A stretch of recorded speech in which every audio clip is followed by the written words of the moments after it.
When the holidays start to feel a bit repetitive, reach for a Sprite Winter Spiced Cranberry and put your twist on tradition.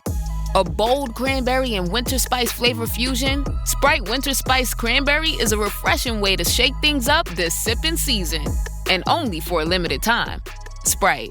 Obey your thirst. This episode is presented by State Farm. Having insurance isn't the same as having State Farm. It's like needing the protection of an offensive guard on the football field, but getting an elementary school crossing guard. Sure, they're both guards, but you can only trust one to keep your quarterback safe when the game is on the line. So don't settle for just any insurance when there's State Farm. Like a good neighbor, State Farm is there. This episode is brought to you by Indeed. You're ready to move your business forward, but first, you need to find the right team. Start your search with Indeed-sponsored jobs. It can help you reach qualified candidates fast, ensuring your listing is the first one they see. According to Indeed data, sponsored jobs are 90% more likely to report a hire than non-sponsored jobs. See the results for yourself. Get a $75 sponsored job credit at Indeed.com/podcast. Terms and conditions apply. Hello, it's Martin here, and before we begin this episode of On This Week, I wanted to let you know that we recorded this show before the news about Gary Rowell's passing at the incredibly young age of 68 broke on Saturday night. Gary Rowell was a true Sunderland legend, playing 297 games for the club and scoring 103 goals. He made his debut for Sunderland on the 13th of December 1975 in a game at Roker Park against Oxford, exactly 50 years before he suddenly passed away. In this episode, Kelvin talks wonderfully about Gary Rowell's hat-trick against Arsenal in 1982 and the type of player he was for the club. And we felt it was important to keep this into this episode, despite it being recorded earlier in the week. Everyone at Away the Podcast and Roker Report is deeply saddened by the news of Gary's passing and would like to convey our condolences to Gary's friends and family and everyone who holds Gary Rowell dear in their hearts. We'll pay a full tribute to Gary later in the week, but in the meantime, we hope you enjoy listening to a first-hand recollection of one of Gary Rowell's finest games in red and white and reminiscing about one of the very best players ever to appear for Sunderland Association Football Club.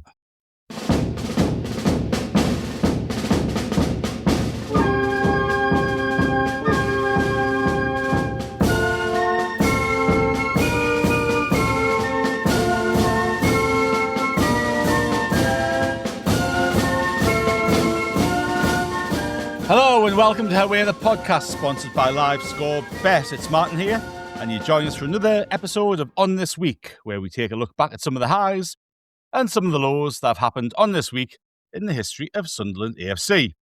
And as usual, I've got my two partners in crime with me here today to help me do it. So first of all, we'll say hello to Andrew Smithson. Hello, mate. Hello, Martin. It's nice to see you. I'm battling manfully with a bit of a cold, so I thought, what better way to perk myself up than by going through the archives and talking some Sunderland AFC history. Well, hopefully it takes your mind off it and it relieves it a little bit, and we'll see how you progress. You might drift off towards the end of it, and that'll be absolutely not the right medicine for your condition. But yeah, hopefully you're feeling good by the end of it. And we'll also say hello to Kelvin. Hello, mate. Hello. How you doing, lads? No, we are doing very well, thank you. And yeah, as we approach Christmas in the history of Sunderland, there's an awful lot to talk about. And we are going to start, this is a week covering December the 15th to the 21st. And Andrew, you left us with a bit of a quiz at the end of last week's episode, as usual, to give us a clue about something that we are going to be mentioning today.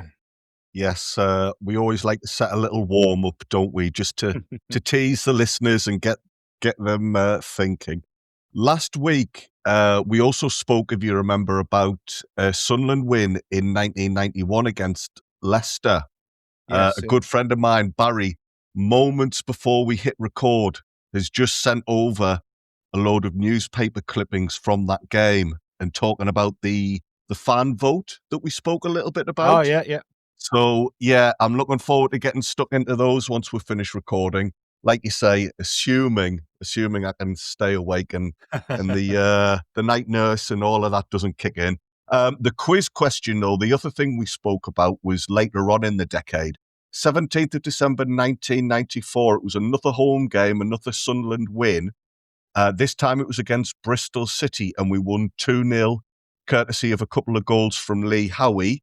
The question, though, was which Sunderland player was making his final appearance for the club that day. And I think straight away, Martin, you had it, didn't you?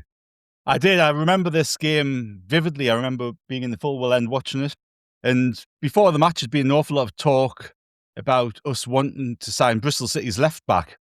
And there'd consequently been rumours that Bristol City might want to do a bit of an exchange deal or some part exchange deal.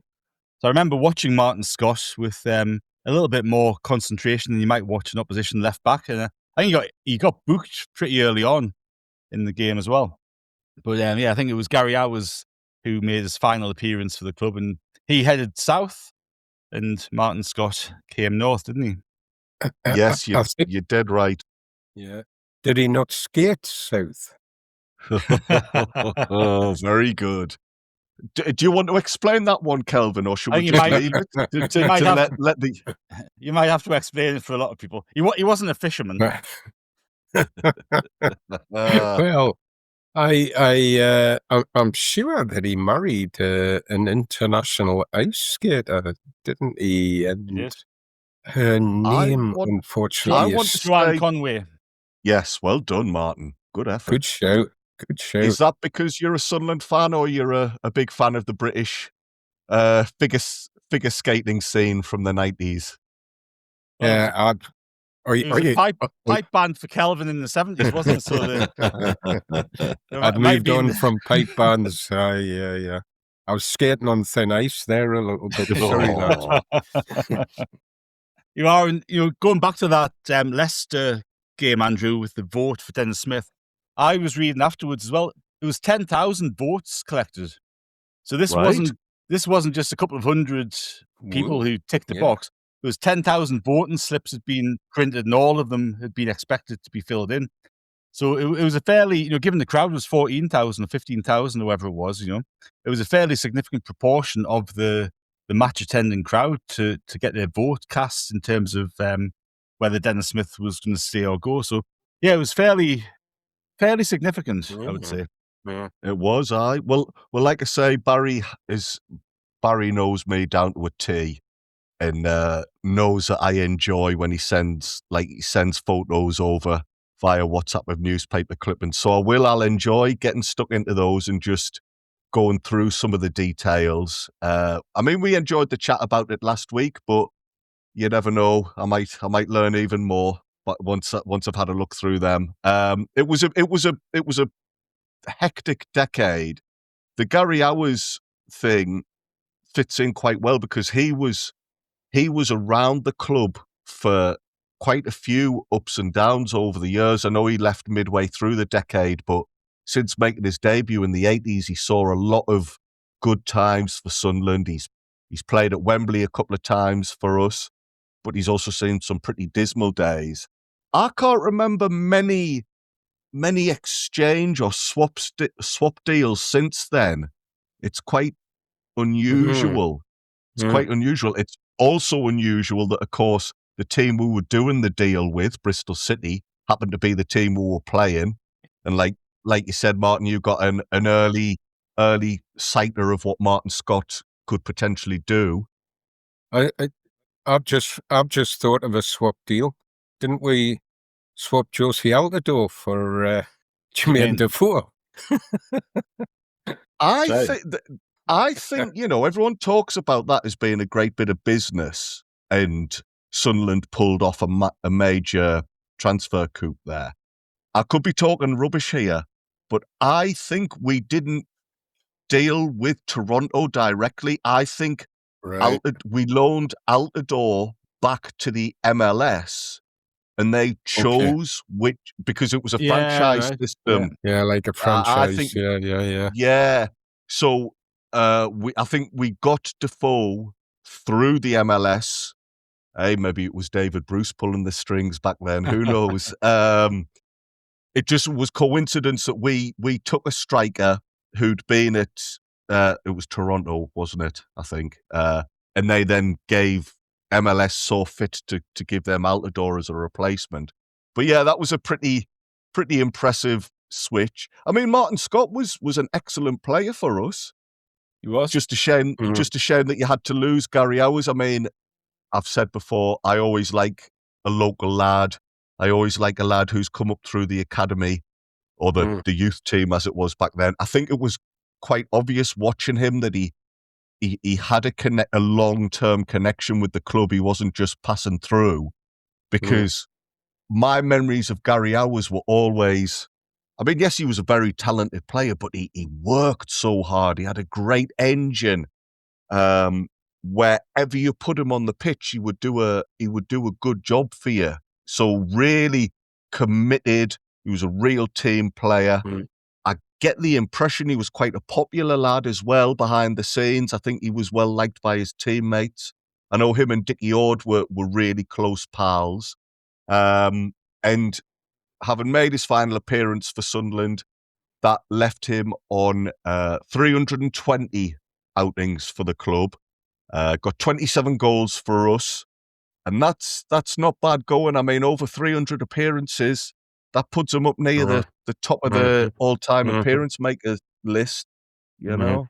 So yeah, Gary Owers, good player, and he was this week's quiz answer.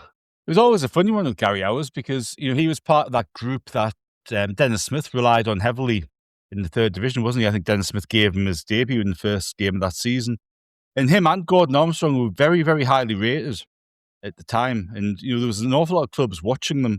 And Gary Owers in particular got a lot of attention from, he was consistently linked with like Liverpool and Manchester United and other big clubs at the time, big teams at the time.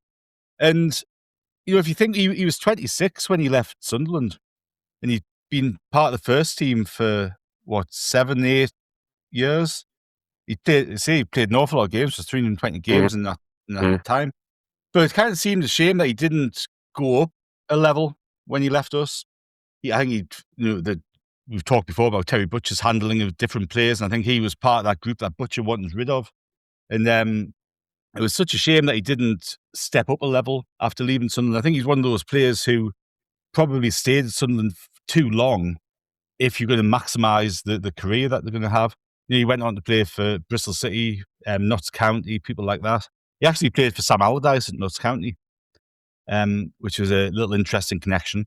And also Nigel Spink, who was a goalkeeper coach at Sunderland, he signed him when he was manager somewhere. I can't remember where it was now. But he had all of these little connections as well. But it's such a shame, because I think Gary Owers, when you watched him very early on, you thought, this lad's got the world at his feet. He could be anything. He had a great engine. He could get up and down. He could score goals. He could defend. He was almost a complete midfield player. I remember Dennis Smith said he was a future England right back. And of course, he ended up playing in the 92 Cup final at right back because John Kay was injured. But yeah, he's one of those players who probably stayed too long. And I guess that's a downside of having that connection with the club. I always liked him there at right back. I used to like a right back that would charge forward, and had been used to seeing a tallish galloper play there. When you think we've had from Cisse, when Dick Malone, Joe Hinnigan, we've had some tall gallopers playing there, and I quite liked him there, mate. But the same lad could be, if he got a decent winger on him, he could be picked defensively. I always thought he was a little bit vulnerable. But he wasn't a natural defender, was he? He was a forward-thinking player rather than a defensive player. But he had the engine to get up and down and get stuck in, so he could keep up with wingers. But yeah, defensively, he might be a little bit lacking.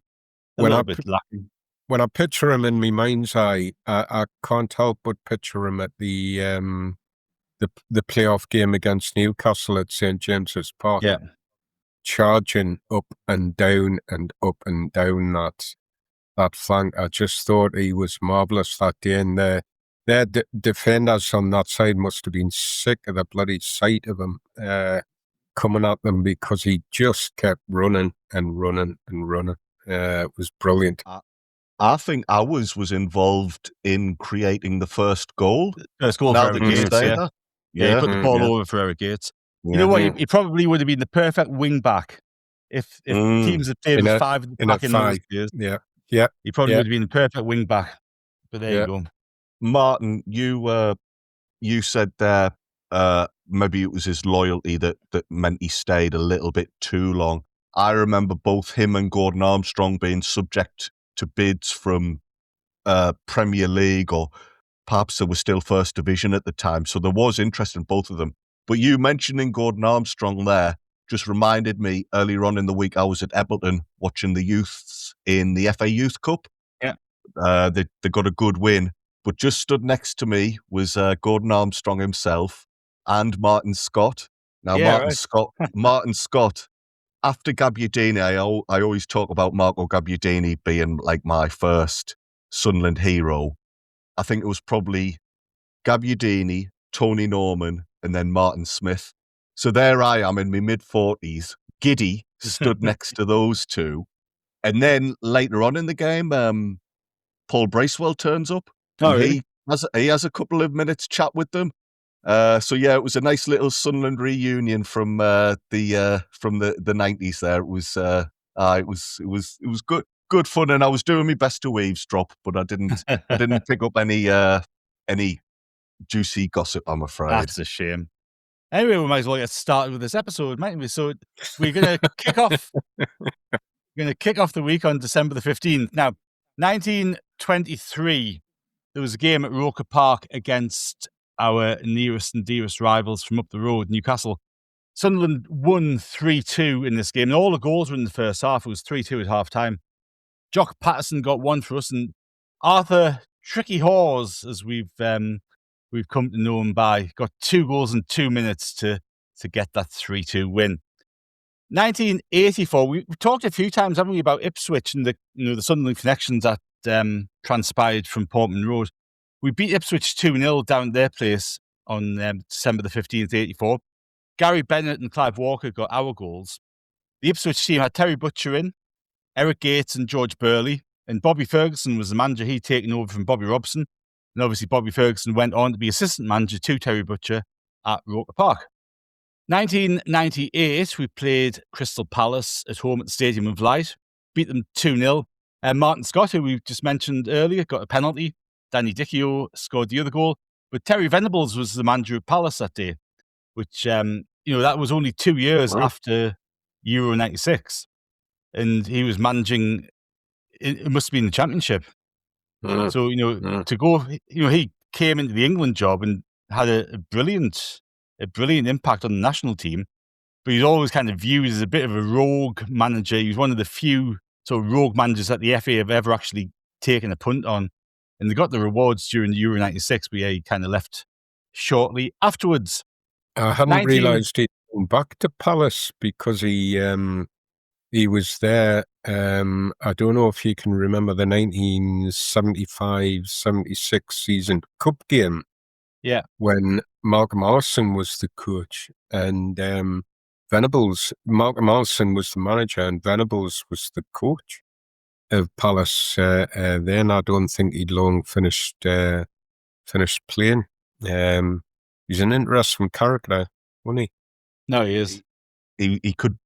I believe there was a suggestion he could be a bit of a typical Cockney wide boy, didn't he? I think he run a scrap business in his spare time and owned a nightclub's stroke restaurant. So he's a bit of a likely lad. Was it Venables who coined the team of the 80s phrase referring to Palace, or was that Allison? I think it was. I think that was Venables. Yeah. Yeah. I wonder. We're a stock team. Yeah. Yeah. I wonder, Martin, had it not been Palace, he perhaps might not have gone there because, he was really highly thought of after Euro 96. So it seems odd that he would be in the second tier, but maybe there was that connection with it being a former club. Very possibly. It's a funny one, isn't it? Because you look through his managerial career, started off as Palace, Kelvin said, had 4 years at QPR, then he had 3 years at Barcelona as manager. So to go from Palace, QPR to Barcelona seems a bit of a leap. He comes back to England as manager of Tottenham, and he does really well. He was manager of that team that had Paul Gascoigne, Gary Lineker, people like that in. Did very well with Spurs. And then he left Spurs in 91. Then 94, he becomes England manager for 2 years. So I can't remember quite what he was doing in between that spell at Tottenham and then taking over at England. Leaves after Euro 96, has 2 years in charge of Australia, which seems a bizarre move in hindsight because his stock was incredibly high after Euro 96. You would have thought he would have pretty much walked into any club job in European football at that point. Comes back to England in 98, has a year at Palace. He then goes to Borough with Brian Robson. And if you remember, Steve Gibson kind of brought Venables in when Robson was struggling. They were joint managers for a while, weren't they? And then he had a spell at Leeds as well. I seem to think there was a bit of controversy about his departure from England. They may have even known before Euro 96 that he was going to be going. I think he had ongoing court cases. Yeah, and like you mentioned about the FA, that they don't like getting involved in any sort of carry on like that. I think that there was some sort of parting of the ways because of non-football reasons. I also think after leaving Spurs, wasn't there something to do with Sugar, Alan Sugar, who owned Spurs at the time? Yeah, there was a fallout there as well. So yeah, maybe some of the jobs he took seem slightly unusual, but that might have just been because there was other things going on in the background and some clubs maybe just wanted to avoid any potential conflict. That's a guess, you know. No, there's every chance, I think, isn't there? Right, 1999, Kevin Kilbane signed from West Bromwich Albion for 2.5 million. This was kind of a replacement for Alan Johnson, wasn't it? Alan Johnson falling out of favour with Peter Reid after not signing a new contract. Johnson being farmed out. Did he go to Birmingham on loan and Bolton? That sounds right. Kilbane was brought in. Kilbane was brought in to replace him on the left wing, and it never quite worked for Kilbane at Sunderland. And it was a funny one in a lot of respects because Alan Johnson was obviously a right-footed left winger, and our style of play was built on him cutting in from the left, and Mickey Gray going on the outside down the left. And Kilbane was obviously a winger who'd stick to the touchline and go down the outside as well. So it kind of disrupted that side of the field a little bit. But he made his debut for Sunderland on this week as well. So we'll touch on that shortly. 2001, Claudio Reyna made his debut for Sunderland after signing from Rangers. Got beat 2-0 away at Southampton. And Reyna is a funny one because he was at the club during a spell where Peter Reid was just trying to turn it back around, didn't quite manage it. He got injured very early on in Howard Wilkins's spell in charge. He only made 29 appearances for us. Scored 4 goals. 2 of those, of course, were against Leicester at home in that game towards the end of that season.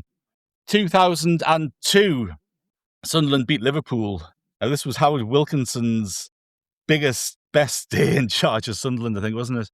We beat Liverpool 2-0 at the Stadium Light. Gavin McCann and Michael Proctor with a screamer from 30 yards. That didn't bobble in somehow. Got a 2-1 win for us. Gavin McCann also missed a penalty that game. And that was obviously our last home league win of the season. It was interesting with McCann's taking penalties. I can't remember if Phillips had missed a few. We've talked about Phillips' penalty records on here before, not being the best.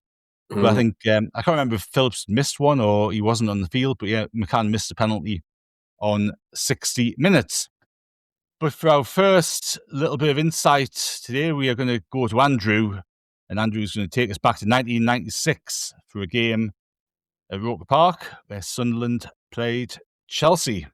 Yes, 15th of December 1996, and I would say this was probably my favourite ever game that I ever saw at Roker Park. No doubt, once we finish recording, I'll go, oh man, you idiot. What about this game or what about that game? But I do have really fond memories of this match. The long-term impacts of the Premier League, or I think it was the Premiership even back then, have not been great for the game.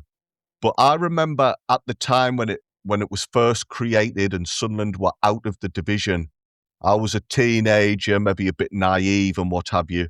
So I got swept up by all of like the glitz and the glamour. And I remember having this real sense of Sunderland was somehow missing out by not being in this all singing, all dancing, newly formed top flight.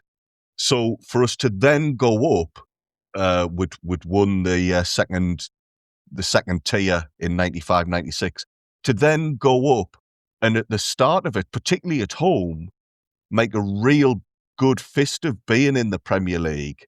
It was just such an exciting time for me. I know we went down at the end of that season, but there was just lots of classic matches, lots of classic memories. It was also the last season at Roker Park, so I've got really vivid memories of those, those stereotypical cold night games or cold afternoons packed in on the terraces. Just all that like jumpers for goalposts type of era of football. And that season, I was always right at the back of the Fulwell end. The atmosphere was electric. So yeah, for all of those reasons, this Chelsea game will always be special in my mind. As well, I was 14 at the time, and in December, you're looking forward to Christmas. You just like, what a great time to be alive. I was going to games with my mates. Sunderland were now on Sky TV all the time. It was just, I just loved it. So that's why I picked this particular game. I don't know if either of you remember this, lads, but do you remember prior to the game there was a bit of uncomfortableness because a lot of the talk, a lot of the adverts seemed to kind of big up Chelsea and make them out to be some sort of cosmopolitan glamour club, and we were just made out to be like, I don't know, an afterthought. We were just, Sunderland are just like these, bumpkins from out in the sticks. They're here for now, but there's nothing important about them. I remember there was a lot of that type of feeling, Martin. Is that fair? I think there was, and I think it was kind of that. It was the start of that era, wasn't it, where we were getting a lot of European players into English football. The previously been restrictions on how many non-English players you could have in the side, and that had been lifted, so you could bring in European players. So Chelsea had the likes of Vialli, Di Matteo, Ruud Gullit, people like that. So this was a really exciting cosmopolitan side. Zola, people like that were coming over to England, weren't they? And it was Chelsea were the first ones to do it. They had that swagger out of King's Road sort of thing, and it was they were looked upon as being this really glamorous, attractive side, which was kind of polar opposite to us in a lot of respects. Our last season at Roker Park, where we kind of scrapped to get promoted, and then we were trying to scrap to keep ourselves in the top flight. Yeah, I can always remember I never held with this, but there was a school of thought that Peter Reid didn't like foreign players and that he just liked homegrown players. And I never held with that myself, but I had good friends, good supporters of the club that really felt we'll never go out and buy anybody foreign as long as Reid's the manager of the club. I think it's interesting, isn't it? Because he actually bought quite a number of foreign players, but there were very few that he actually trusted or seemed to trust. You can rattle off a load of names that he brought into the club, but there's only Julio Arca that sticks to my mind as somebody he trusted, and obviously people like Thomas Sorensen and people like that. But he had, even in this season, a little bit later on after this game, Jan Eriksson came into the club. Swedish international central defender, had played in the Euros. I'm sure he played in the World Cup for them too. Certainly played in the Euros Euro 90. Oh, he played in Euro 92, I think, didn't he? Yeah. Excellent player. He played one game against Aston Villa, and that was it. We never saw him again. So he had this whole thing. Thomas Helmer, of course, a year or two later. So I think there was something in that, and whether he he didn't. I don't think he necessarily didn't like them, didn't want to sign them, but for some reason, he didn't seem to fully trust them to come into the side and do a job for him. I can see where people would get that impression from. And yeah, if you compare the British players, for want of a better term, his hit rate was a lot higher in terms of transfer successes. All of his best purchases were from players who were born in Great Britain and Ireland or had come up through English Football League clubs. Yeah, there was a handful of players who weren't necessarily flops, but he brought in from abroad, and they, for one reason or another, there was rumours of fallings out or injury issues. I don't think it helped. Around this time, or certainly in this season, do you remember there was that Israeli striker, Ronan Haratzi, who he pursued for a while, and it all looked as if he was about to sign, and then the medical turned out that he was like RoboCop or something. Ionic Man, I think he was. Yeah. So maybe he felt a little bit out of his depths dealing with clubs that he didn't know much about. He also used to love a random trialist from nowhere who would come in for a couple of weeks. Again, during this season, when you flick through the programs, they used to do like a feature. It was like the Roker Diary. And nearly always it'd be like a line at the bottom. So-and-so, an international for some random country, spent 2 weeks at Clevedon at the Charlie Hurley Centre, but didn't do enough to force through a contract. It was always the more trialists than the old Bally line, wasn't it? Yeah. Well, there was an element of truth to all of that. So I can see why people felt he was a bit hesitant. And as I'm talking there, Milton Nunes is coming to mind, and there's all sorts of weird and wonderful names that come from these fascinating places, and it didn't work out. But maybe, that was maybe another reason why there was this idea of a them and us. Sunderland at that team were predominantly a British old school squad. So an outsider might have looked at us and just thought, they're a bunch of cloggers. There was also an article at the time in When Saturday Comes magazine talking about the north-south divide in football. And the cartoon they used was of like a City slicker with a Chelsea top and a Sunderland fan who had a bloomin' flat cap and a whippet. I mean, it just, there's all these stereotypes and all of these ingrained images. And I can't quite remember, but I think Sky did an advert in the build-up to the game that was it wasn't very flattering towards Sunderland as an area or as a club. And yeah, it was just made out as if Chelsea were the bee's knees.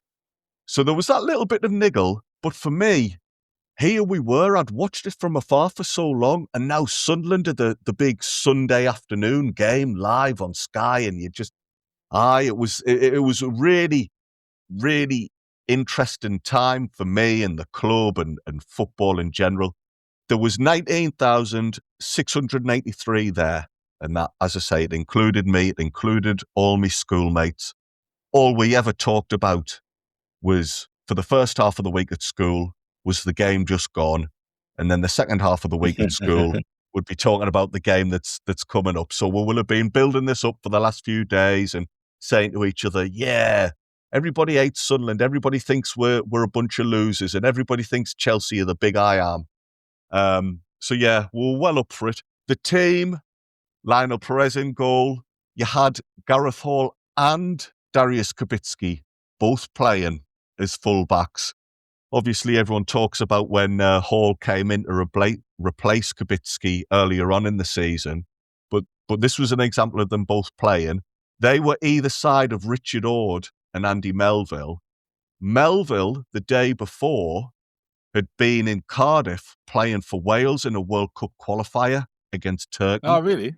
It finished goalless, and then he's had to be driven up to Roker Park the following day to play for Sunderland. Now, this was the time before international breaks. And I remember in Division 1 when sometimes we'd be without Melville because he was on international duty. Yeah. But the game being switched to the Sundays actually worked in our benefit, worked in our favour because he's done his international business and been able to play for us. Midfield, you had David Kelly on the right wing, Kevin Ball and Paul Bracewell in the middle, and Michael Gray on the left. And then you had, I don't know if you remember this, but for a while he kind of tried Ray in this. Almost a striker, almost just behind the striker with Craig Russell. So I wonder what David Kelly thought about that. I mean, I did not rate David Kelly as a winger at all. No, he wasn't a winger, was he? No. I mean, I vividly remember games in this era where he was so out of sync that he'd be stood off the pitch calling for the ball. He was like, I know wingers are meant to hug the touchline, but it was so unusual to him. He'd actually wander off the pitch and not realise exactly where he was. So, yeah. That was a really strange one, wasn't it, with him playing Kelly on the right wing? And there's only two possible reasons in my mind why he might have wanted that. One, his work rate was great. You could always rely on David Kelly to put a shift in. You couldn't question that. And also, I didn't know whether he wanted him to get on the back post to attack things coming in. But, you know, the troubles that we had scoring goals that season, and you've got a proven goal scorer. Yeah, fair enough, he wasn't necessarily a proven Premier League goal scorer, but international footballer, scored goals at national level, scored boatloads in the Championship.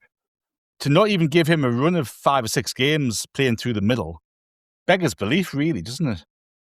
It does. I think you're very fair with what you say about you could never fault his effort. He was a hard worker for the team, but he was such a fish out of water out wide. Yeah, he was.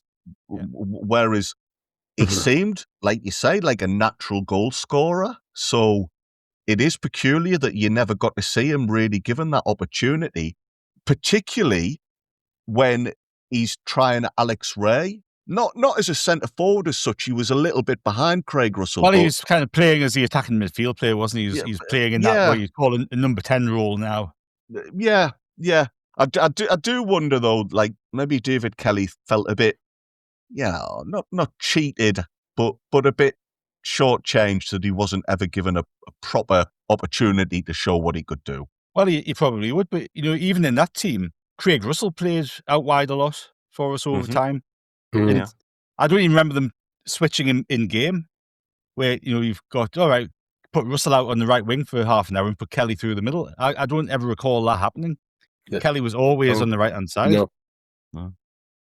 Yeah, it's an odd one. The bench, lads, David Priest was the unused goalkeeper. Steve Agnew was on the bench. He came on after around about an hour for Michael Gray. Quite a young bench, really, because you also had Sam Aston, John Mullen, and Michael Bridges. He came on for Ray in the last 10 minutes, and at least you could say there Michael Bridges was a more traditional striker.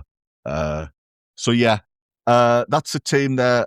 Every single name just kind of takes me straight back to that era. I remember all of those players really well. For Chelsea, Ruud Gullit was a player manager. We spoke earlier about how you don't see many swap deals these days. You don't get many player managers either. No, you don't, do you? I can understand why, but there seem to be a few more knocking around in that era. And also in the Chelsea... Sorry, Andrew, to join a couple of dots from the previous conversation, Ruud Gullit was appointed after Glenn Hoddle got the England job after Terry Venables left. So Hoddle had been a player manager at Swindon, gone to Chelsea. I think he was player manager at Chelsea as well for a spell, wasn't he? And when he first went in, yeah. Because I seem to remember Hoddle being pretty much written off through injury before he got the Swindon job, and then he started playing again. Because he took over from Ardiles at Swindon, I think. Yeah. Well, Ardiles had, because Hoddle was at Spurs for a while, and Ardiles was, and we've had this before, haven't we? There's so many links, and as soon as you say a name or a club, my brain starts popping off all these bits and bobs. But yeah, that's a good spot, that, Martin. It's nice how they all tie each other together. Ruud Gullit was the player manager. And as we've both alluded to there, Chelsea were seen as this, a lot of big time Charlies and all these famous names. They won the FA Cup that season, but they did still have like a few more old school figures in the team. Scott Minto played against us. Frank Sinclair did. Eddie Newton was still in the side. Stevie Clark playing as well, yeah. Oh, well, of course. Yeah. Your favourite, what with them getting Scotland to the World Cup. I wasn't going to mention it, Andrew, but yeah. Well, Steve Clark, an internationally renowned defender, his name just fits alongside the likes of Zola and Gullit as like stars of the world game. Andy Myers played for Chelsea that day. That was a name I'd forgotten all about. So they were still in a bit of a transition from the old school Chelsea that they were and now the more glamorous team that they're thought of these days. On the bench for them, this name caught my eye. Their unused goalkeeper was Nick Colgan. Do you remember him? Right. He was a goalkeeper who Roy Keane brought in as a backup for, must have been for Craig Gordon back in the day. So yeah, he was there at the game, but he didn't play. Chelsea started as the better team. The match was quite open though, and after half an hour, we nudge ourselves in front. Craig Russell, it's one of those classic, well, if you don't have a goal, you'll never score. He just has a punt from outside the box. It deflects off Michael Dewberry, lads, I don't know if you remember, and then it like takes this wicked deflection and loops over into the net. The keeper's got no chance. And I quite like Craig Russell's line afterwards. He said, I thought my shot was flying into the top corner, the top corner of the stand, that is. So when he first struck it, he maybe thought, "Oh, I've shanked this one." But if you look at the footage, you can tell by his face, like he's smirking, and there's not much in way of a celebration. So he knew it was fluky, and he'd got a bit of a gift there. After that, just before half-time, Chelsea should have equalised.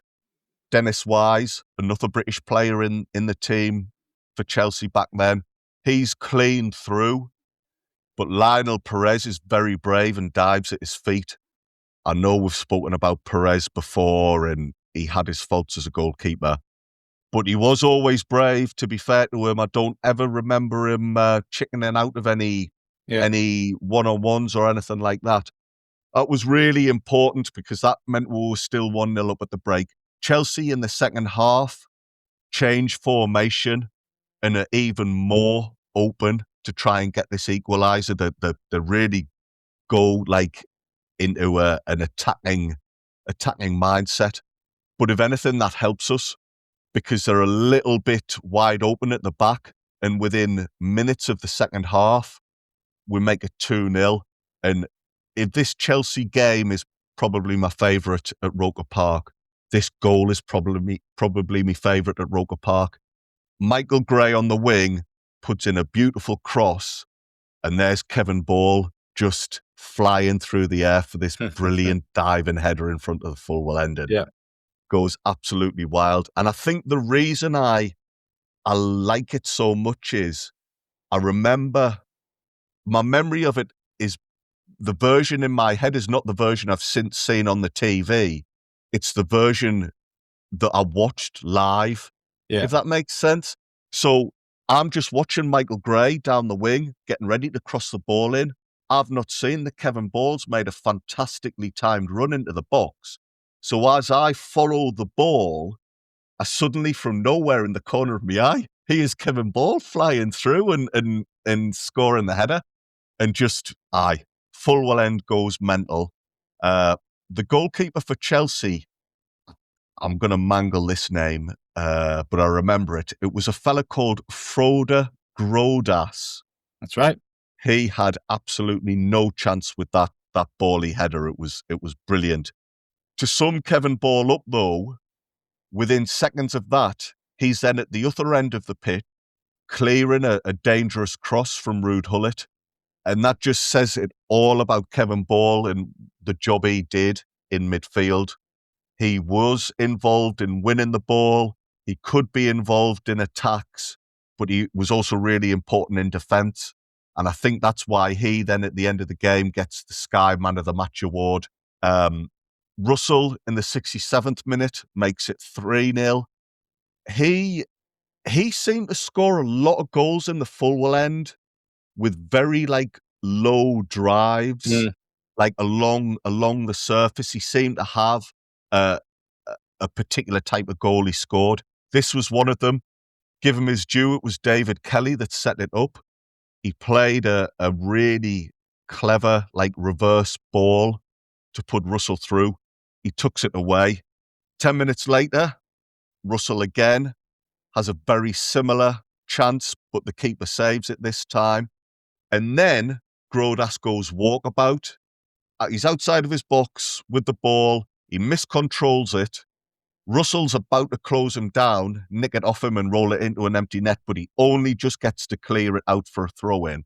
So Russell in the second half, I think getting that fortuitous goal in the first half's given him a real boost. He's a good threat in the second half.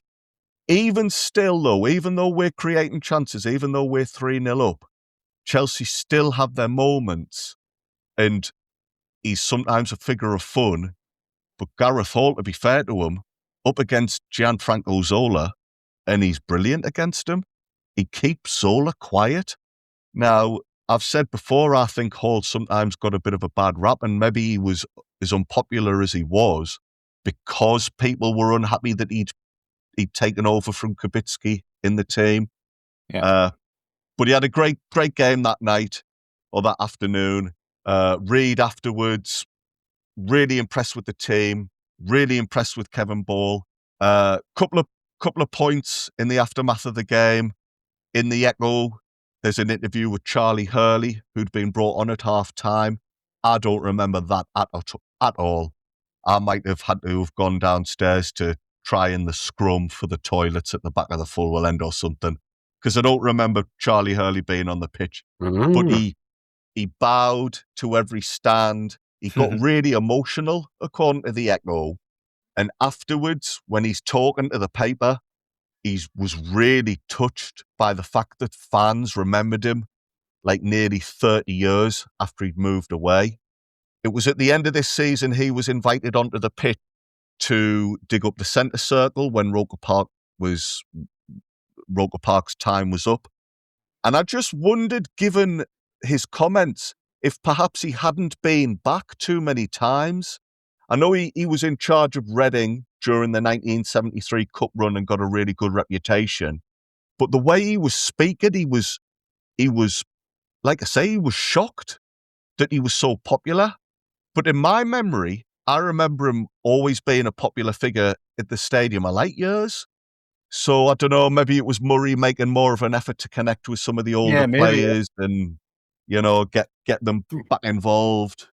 Well, when you think about Roker Park, though, I don't have a lot of memories of older players, being in the way that if you think about the way that they do it now, every week we see an older player, don't we? At the very least on the pitch making their half-time draw, and I think that's a really good thing. But we've had, the 73 team out. We've had, I know my friends that go in the previous season in the Black Cat Bar and Founders and stuff like that. And you've got the Ex-Players Association.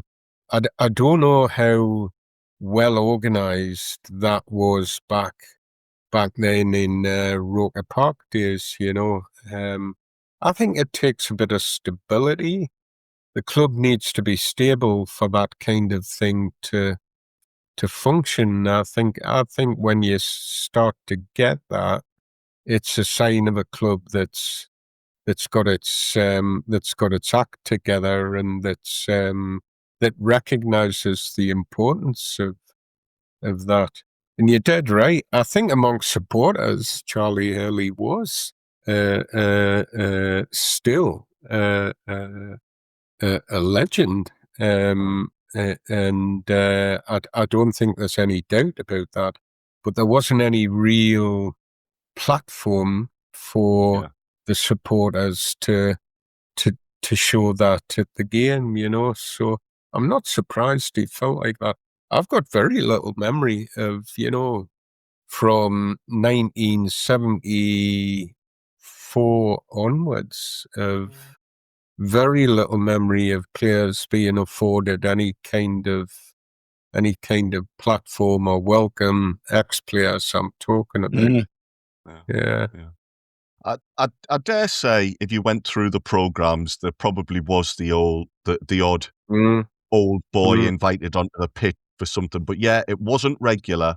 And I mean, there were times in the 90s when at half time, the person they'd bring on the pit onto the ground to do the draw would be like an actor who was appearing at the Empire or something like that. I remember Claude Greengrass from Heartbeat coming onto the pitch one day to do the halftime draw. I remember that one. And I remember they used to play over the PA system, like a clip from Money, Money, Money by ABBA. And at the time, there was all sorts of complaints about investment into the team. So it was sending people cracking saying, oh, they're just laughing in our faces now, man. When Claude Greengrass went onto the pitch, that must have been in the winter, because somebody near me made some quip about the state of the playing surface being like a mud bath. I can't remember what it was, but he says that's the first time we're seeing green grass out on the surface for weeks. And he was obviously, this bloke was well pleased with himself for that one. I think nowadays the former Players Association are quite involved. They've got a good link with the club, and I think former players are now eligible to ring up and get a couple of complimentary tickets from the club, and that they're made a fuss of when they come to the stadium of late. But yes, Kelvin, my memories are the same as yours. It wasn't such a common part of the match day. I don't think you would have had players going around the hospitality suites afterwards. Not former players anyway, whereas that's something Sunderland do very well now. I mean, even the fact that the old club shop is called the Founders Bar shows that Sunderland are trying to make a connection to the past. So yeah, Charlie Hurley was there. He loved it. He was really touched by the reception. Another kind of reflection back to the past was, this was apparently our biggest top flight win since October 1982. So, that's pretty big. That we beat Norwich 4-1 in the aftermath of, I think this was the one that was in the aftermath of getting absolutely destroyed by Watford 8-0. Well, we'd beaten Forest 4-1 earlier in the season, hadn't we? So it must have equaled at home. Sorry, home at win. home. Right, Sorry, sorry. Yeah, apologies. Yes, you're right. We did beat Forest, and that was, again, for me, that was like, wow, this Premier League, it's a piece of cake. We just turn up and beating established sides. But yeah, that's a pretty long wait, and 3-0 is a comprehensive scoreline, but it's not an absolute thrashing of anybody, is it? So yeah, it was a big win. It meant a lot because of our status as a club, and we were showing that we deserved to be up against some of these so-called big outfits. The other side of playing in the top flight, the other side of that coin is, the following week, we go down to Old Trafford, and I went to that game. It was probably part of my Christmas box that my mum and dad bought as a ticket for that one. And that was a famous game where we lost 5-0 and Cantona scored that goal, and it gets repeated every single Exactly. He flips up the collar just as Martin does it. Martin looks a lot more stylish as he does it. And that's the downside to being in the Premier League. You are not allowed to forget the bad days because they're always getting repeated. If you concede a spectacular goal at Old Trafford, it is getting shown around the world for the rest of eternity. And even more so today, isn't it? That's the thing. Yes. Yeah. Excellent. Good times. We will take a very short break there. We'll be back soon. Oh, Hilton stay, your beds are soft and cozy. No lumpy couch, no stiff futon, no shower line at crack of dawn. Oh, Hilton stay, our holiday you're saving. When you want holiday comfort you can count on, it matters where you stay. This season, enjoy spacious, comfortable rooms and friendly service when you book with Hilton instead. Hilton for the stay. The McDonald's snack wrap is back. You brought it back. Ranch snack wrap. Spicy snack wrap. You broke the internet for a snack. Snack wrap is back. Ba-da-ba-ba-ba. This episode of Howay the Podcast is sponsored by LiveScoreBet, a principal partner of Sunderland AFC. LiveScoreBet is the home of the total betting experience, combining LiveScore's real-time updates and stats with great odds and offers, all in one very slick and very easy-to-use betting app. For more information, visit livescorebet.com or download the LiveScoreBet app. Remember, it's for over 18s only, and please bet responsibly. For more information, go to gambleaware.org. Welcome back to Howay the Podcast, sponsored by LiveScoreBet. And you join us in the middle of another episode of On This Week, and we are on December the 16th and going back to 1950. There was a game at the baseball ground as Sunderland played Derby. Now, there was 11 goals in this game. It was a snow-covered pit. We lost 6-5 to Derby. I don't think we were ever in the lead, but Dickie Davis scored 2 for us. Tommy Wright got 1. Trevor Ford got 2 for us. But there was a chap called Ken Oliver in the Derby team, and he played 8 games for us between 1947 and 49. So he'd left Sunderland the year before, joined Derby, and was part of a defence that, even though it conceded 5, still ended up on the winning team. 1961, Brian Clough scored 2 goals for us in a 3-0 home win over Walsall. Jack Overfield got the other one. 1989... Now, this was a game we drew 3-3 away at Portsmouth. Martin Cool, I always liked that name, Martin Cool, scored a penalty to put Portsmouth in the lead. But then we went 3-1 up. So Gary Bennett, Paul Hardiman against his former club, and Marco gave us a 3-1 lead. Steve Wigley, who I seem to recall playing for Southampton as well, he scored on 58 minutes to bring it back to 3-2. And then Portsmouth scored an equaliser on 82 to make it 3-3. Anybody remember who scored that goal? We've just been talking about him, Kelvin, as a little clue. Kevin Ball got the equaliser for Portsmouth. So, whether that was the game that really put him on Dennis Smith's radar or not, I don't know. But obviously, Bally signed for us only a few months later. Was Steve Wigley another former Premier League / Premiership manager from back in the day? Oh, I think he might have been. I think he might have had a spell in charge of Southampton, did he? Yeah. And also, Martin, is that what you used to tell the girls your name was? Hi, ladies, I'm Martin Cool. Martin Cool. Yeah. It's been wheeled out once or twice. 2006. This was a game at Burnley under Roy Keane, and we were 2-0 down. But Grant Ledbetter and David Connolly scored 2, in my mind, exceptionally good goals from outside the box, and very late on to secure a 2-2 draw. And in 2017, we played Fulham at home. Now, this was under Chris Coleman, and Coleman had took over after turning on the Christmas lights, and we got that win away at Burton. We got beat at home to Reading, but then we got that draw at Wolves that we mentioned last week. Going to this game, we beat Fulham 1-0. Josh Magic comes off the bench and scores the winner. And you think, actually, we might be all right. We moved up a few places in the table, and you think, we might. I honestly thought at that point, we'll be 16th, 17th at the end of the season. We'll climb our way out of this. We won't be any serious trouble. But of course, that did not turn out to be the case. Martin, I seem to think, wasn't that Fulham game, weren't we like 2 days short of going a calendar year without winning at home? Yeah. I remember it was quite important. I actually looked at that game as a potential to write about for the website, to do a written article on that game. And do you know what? I thought, I can't bring myself to talk about that. I don't want to have to do any more research and spend my spare time typing up about that season. So yeah, I'm glad you brought it up and we've touched upon it. But sadly, there'll be no match reports of that one on the website this week. No, it's a shame, because if that's the rest of that season had worked out differently, you could have looked back on that as being a really pivotal moment. And Josh Madger is somebody who I really wish we kept hold of, because I thought he was a fantastically good player. But there you go. It did not turn out to be very good at all.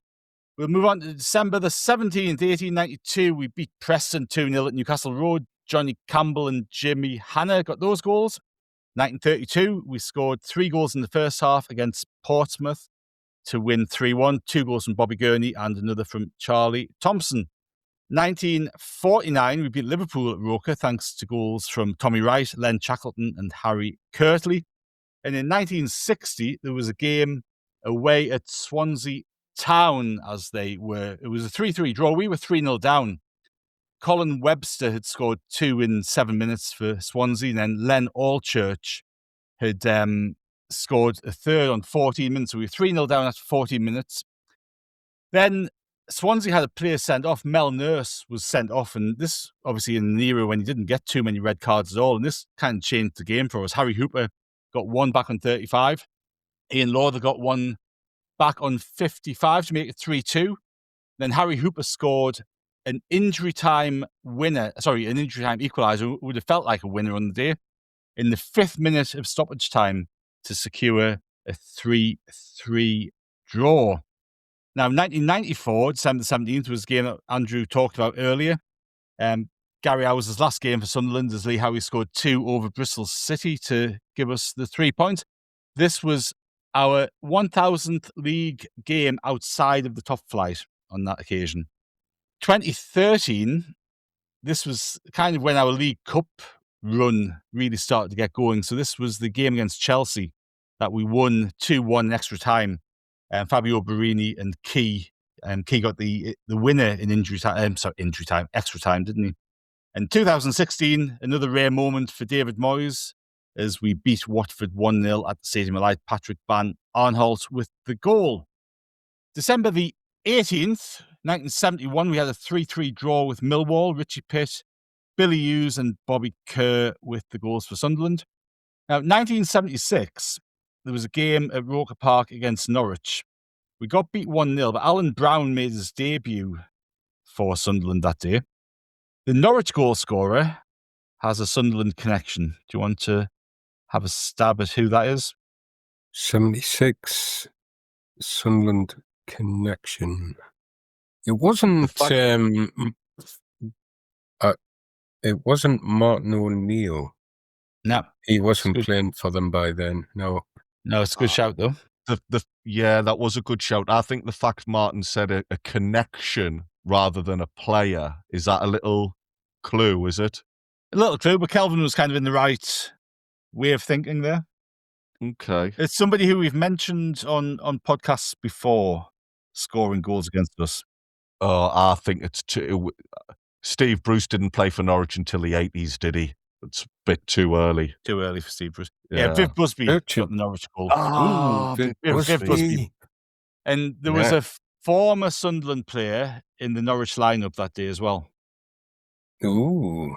Again, somebody who I think we've mentioned briefly on our On This Week podcasts over the past few months.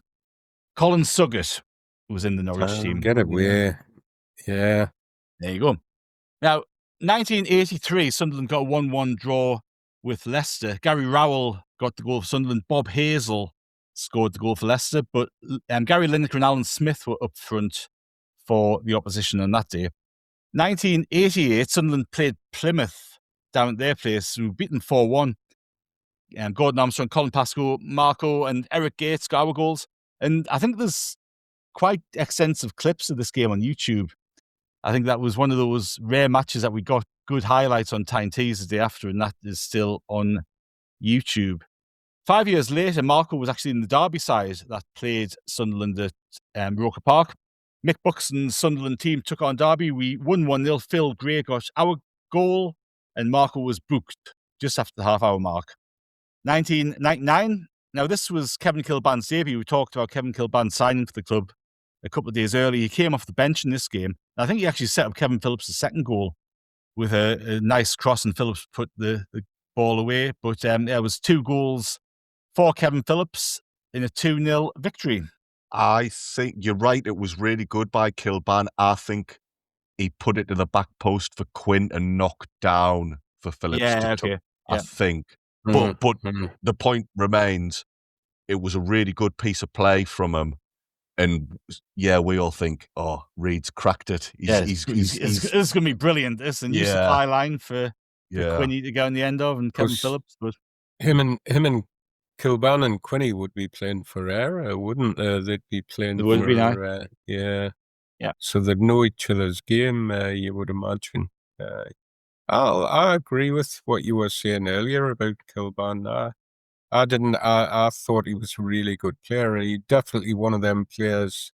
Every time he played against us, he did something that made you think, "Whoa, that lad's got something," So I wasn't surprised when we bought him, but I never quite got the fan hate that he used to get. I'm not saying that I've liked every player that plays for us, but booing a player on the pitch who's playing, I don't know. It just goes against the grain, really, booing one of my own players, Kelvin, yeah. Do you? I think it was very similar to Gareth Hall, who we mentioned earlier. Sometimes players, just for whatever reason, the face doesn't fit with a certain section of the crowd. And I'm not saying these two were world beaters and were 10 out of 10 every week, but my memory of their actual performances didn't tie in with the reaction they sometimes got from the crowd. And yeah, Kilban, I think Kilban was capable. I mean, he was being brought into a team which over the next couple of years started going in the wrong direction. So maybe people put 2 and 2 together and thought he was the issue. But it does happen from time to time that a player just, for no obvious reason, just falls foul of certain sections. With Kilban, it was probably twofold. I think one, he replaced Alan Johnson, who was a really popular player, and people didn't understand Reed's position with Johnson really, and I still don't completely understand it. But the fact that Kilban was brought in to replace Johnson essentially really marked the end of Johnson's career. There was no going back because he'd spent big money on Kilban. And also when Kilban came into the side, after that Southampton game, we didn't win again until the very end of March. So we'd gone on this. So his introduction, his first, 10 games or so, 12 games, we didn't win. He was part of a side. So his introduction was the only change in the side that had been really successful at the start of that season. We were, after the Southampton game, we were 3rd in the Premier League. Kilban comes into the side. We go on this long streak of games where we can't get a win for love nor money. And I think that set him off on the wrong foot. Those two things set him off on the wrong foot. And ultimately, I think he struggled to really come back. He was still a young lad at the time, even though he was experienced in terms of the amount of games he played for Preston, West Brom, and for Ireland. He was still a relatively young lad. And again, like David Kelly, you can say with Kilban, he never, ever, ever shirked a game. He always put everything into it. He didn't have the tricks that an Alan Johnson had, but he could really drive forward with the ball. He could get a good cross in, and he could score goals as well. He scored a few good goals for us. That point you said there about Kilban, that was something I felt a lot. He never shirked. He always put the graft in. And to agree with what Kelvin was saying, I always found it hard to then be getting on his back when there would be other players in the team who, quite frankly, particularly in the 19-point relegation, which I think Kilban was still around. He was, for, yeah, he was. Yeah, there were players who weren't trying, and they were getting less abuse than Kilban. Like I say, I'm not claiming Kilban was a legend or anything, but that did take a lot to get me head round that. Well, hang on, we always like players who work hard and give it their all. That's what they always say. All we want from a Sunderland team is lads that try. But in some circumstances, that isn't always quite enough. And like Martin said, maybe it was just the circumstances as to how he came and who he was taken over from that just people had a negative opinion of him from the start. And, he had that thing with Arca as well, didn't he? When Arca came the year after, people wanted Arca on the left-hand side. I remember Kilban having a really good spell on the right-hand side, actually, where he could cut in and score. I remember him scoring a really nice goal against Derby at home. But, the fact that he went on, after he left Sunderland, to have a long Premier League career with Everton, I think tells you everything you need to know about the quality of player that was there. And, it, for probably a number of reasons, didn't quite work out for him at Sunderland. One quick thing I will say, because there will be people shouting at us. I don't remember the circumstances, and it was probably provoked. Probably didn't help Kilban's cause. I think he stuck his fingers up to the away fans on a pre-season game once. No. I think that might have also contributed. No, that doesn't help things, does it? We mentioned a game against Leicester in 1983 where Gary Rowell got our goal in the 1-1 draw. And the year before that, Kelvin, he went 1 or 2 better, didn't he? Oh, he did. And this was it was a great result in the middle of we were in the middle of a terrible run of defeats and draws. We hadn't won for 11 games, I think it was. We started off the season okay, and it had all gone to worms in quite a sort of very dull and depressing kind of way. And it was hard to see the end of it, to be honest. Not a great little period that.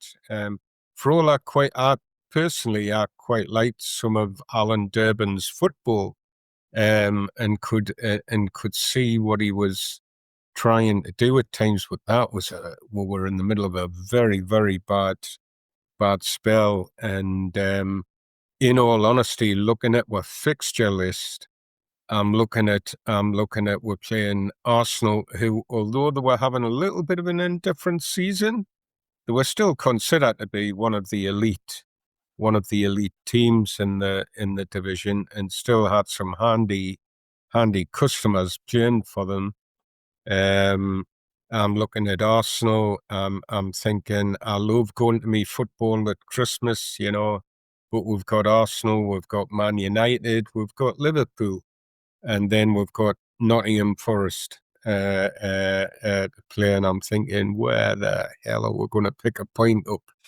It was like steel yourself, because I'm like looking at those games and thinking, if I can just get a performance, I'll take that. Just something to take me into the new year. Anyway, Arsenal come. They did have a couple of handy customers in that team.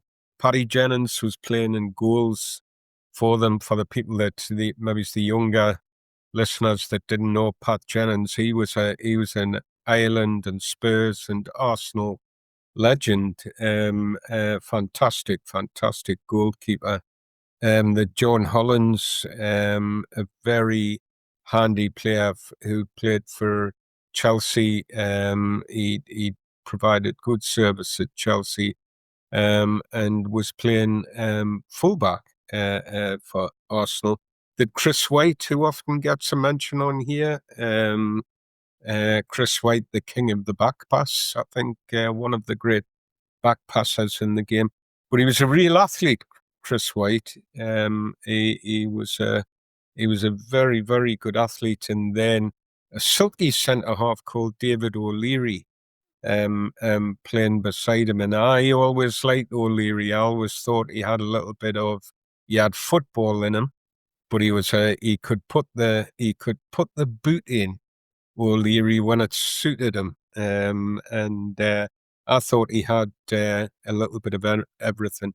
And we had an international fullback called Kenny Sansom playing now. Kenny Sansom probably played for Terry Venables at Crystal Palace. I'm sure he was part of that Palace team of the 80s, because I saw him. I saw us play the Palace team of the 80s down there at Selhurst Park when Sansom was playing. He was smashing, young player. He sort of lost his way a little bit. Sansom, he had his troubles off the pitch, but a good enough fullback. In midfield, I had Paul Davis, young Paul Davis, very good. A lot of good service with Arsenal. Paul Davis. A player I always liked, Brian Talbot, who played for Ipswich during their halcyon days with Bobby Robson, and Arsenal had spent money on him. A good lad called Stuart Robson playing in the midfield for them, and a silky lad that played out. He used to play out wide, and people used to say he was a winger, but he wasn't an out-and-out winger, but he was a midfield player that would drift out wide. Graham Ricks. Very, very skillful lad, Graham Ricks. And up front, I had Alan Sunderland, who always loved playing against Sunderland, and Tony Woodcock, who Arsenal had spent big money on for us. So, although the season was a bit indifferent at this point, I had some good customers playing for them. In our team, we had Chris Turner returned. Mark Prudhoe had filled in for him the week before, and Chris Turner was back. I was pleased about that. Feels a bit harsh. Prudhoe didn't do too much wrong, but I thought Turner was an excellent goalkeeper. We had Jimmy Nicholl at fullback, Sean Elliott and Ian Atkins. Durban had gone out and bought Atkins at the start of the season. He was a stylish centre half for people that never saw him play. He could ping a pass. He could play with the ball. He could stick a tackle in. He wasn't too bad in the air. He was quite quick over the ground. And he had Sean Elliott playing beside him. And for the people that never saw Elliott play, that lad never. When we're talking about players that never shirked a game or a pass or a challenge, Sean Elliott was definitely that. He was the kind of lad you just wouldn't want to play against every week, because you would be leaving the pitch battered by him, you know. And we had a lovely, gentle Scottish fullback playing called Ian Monroe, and he delighted. I don't know whether he did delight in it actually, but the fans nicknamed him Psycho. Psycho Monroe was his name. Now, he had a very hard tackle on him. He did have when his dander was up, he could he'd get himself into trouble with referees. But this lad could play football. He was a good footballer, Ian Monroe, and he could pick a pass and he could bring the ball forward, and he was still quite quick. But you would consider him to be an experienced fullback within the team. In front of them, arguably, you could argue that both our fullbacks had fullbacks playing in front of them, because had young Barry Venison and Nick Pickering played in front of them in a kind of a four-man midfield with Gordon Chisholm and Gary Rowell played in the midfield with a brief advance to go forward. But it wasn't unusual to see Rowley in the middle of the midfield. He had a bit of that He could pick a pass, and he had a really, really good engine on him, Gary Rowell. And up front we had it was like yin and yang playing up front. We had Frankie Worthington and Stan Cummins. And I tell you what, if you like your forwards with a little bit of skill and panache, you definitely had that with them too. Although, to be fair, Cummins wasn't having his best season. He was troubled a bit with injuries, so he was at times struggling even within games to keep himself on the pitch. But it was when you looked at the team on paper, you thought there's not really a reason why we couldn't do a bit of business there. And John Cook was the sub. Now Arsenal had a player who, with a Sunderland connection, does anybody know, hazard a guess as to who that might have been as their sub? Ooh, a Sunderland connection. So, player or coaching staff? Player. Yeah. Andrew. Is it Lee Chapman? Maybe? It is Lee Chapman. Oh, great shout. Yeah. Great shout. He'd gone to Arsenal. Terry Neal had spent big money on him for Arsenal, and he'd gone from Stoke, I think it was, where he'd done really well and kind of made his name a bit as a young lad. But he was having a terrible time at Arsenal. When we're talking about Kilban getting dogs abuse, I think there was nowhere for Lee Chapman to hide at Arsenal.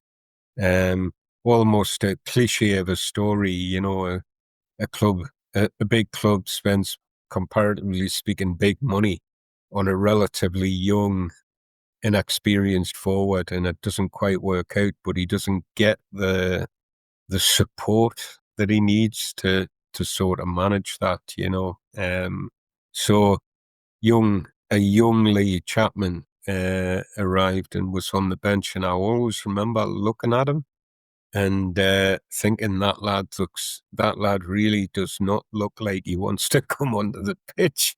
Now there might have been other reasons for that during the game, but even in the warm up, he didn't. You could have picked him as somebody that was struggling at the time. Arsenal, bit of an indifferent season. We were rock bottom, 6 points away from safety, 6 points adrift. We hadn't had a win since October the 2nd, and we were 6 losses in to that 11-game run. The day, it couldn't have been worse. It's the last Saturday. It's the last shocking Saturday before Christmas. And I know things have changed and shops are open 7 days a week now. But it did used to be a bit of a problem that you would see the attendance would dip on the last shopping Saturday before Christmas as people headed off to the shops rather than the football. Throw into the mix a freezing, an absolutely freezing cold, damp, horrible day by the coast. It was absolutely Baltic. And I was saying to you lads just before we came on air, I honestly, I've walked away from Roker Park 3 times in my lifetime thinking I had frostbite, and I'm not even joking about that. I'm like walking away going, "Oh my God, my hands!" It was a day like that. It was absolutely horrible. When you got in, obviously you were aware of that walking up to the ground, but when we got in, you could see the pit. It looked like it was hard frozen. And when the players came out, even in the warm-up, they were like Bambi on ice on the pitch. It was just rock hard. You wouldn't have gotten away with that, I don't think, in this in this modern era. It was the pitch was in a right state. Arsenal as well. One of the other reasons you can still get this game on YouTube, and but you might not recognise Arsenal because they roll out in this horrible bottle green blue away strip. And if you want, it must have been one of the worst 2 sets of strips that you've ever seen in all your chuff, because we're not gnashing around the pitch in that blooming white, skinny red and white candy stripe strip. It was absolutely horrendous, their strip, and it kind of matched ours. As I say, Turner was back. I can remember being chuffed about that, especially thinking that we were playing Arsenal. And Ali McCoist dropped out of he was struggling, to find his form and to find a goal. And he'd been on the bench the week before, and he dropped out of the match day at 12. John Cook moved to the bench, and Stan Cummins came back in and played, as I say, played up front with Frankie Worthington, who hadn't been that long at the club. Cummins, this was something that Durban used to do with him sometimes, and I think harks back to his days at Borough.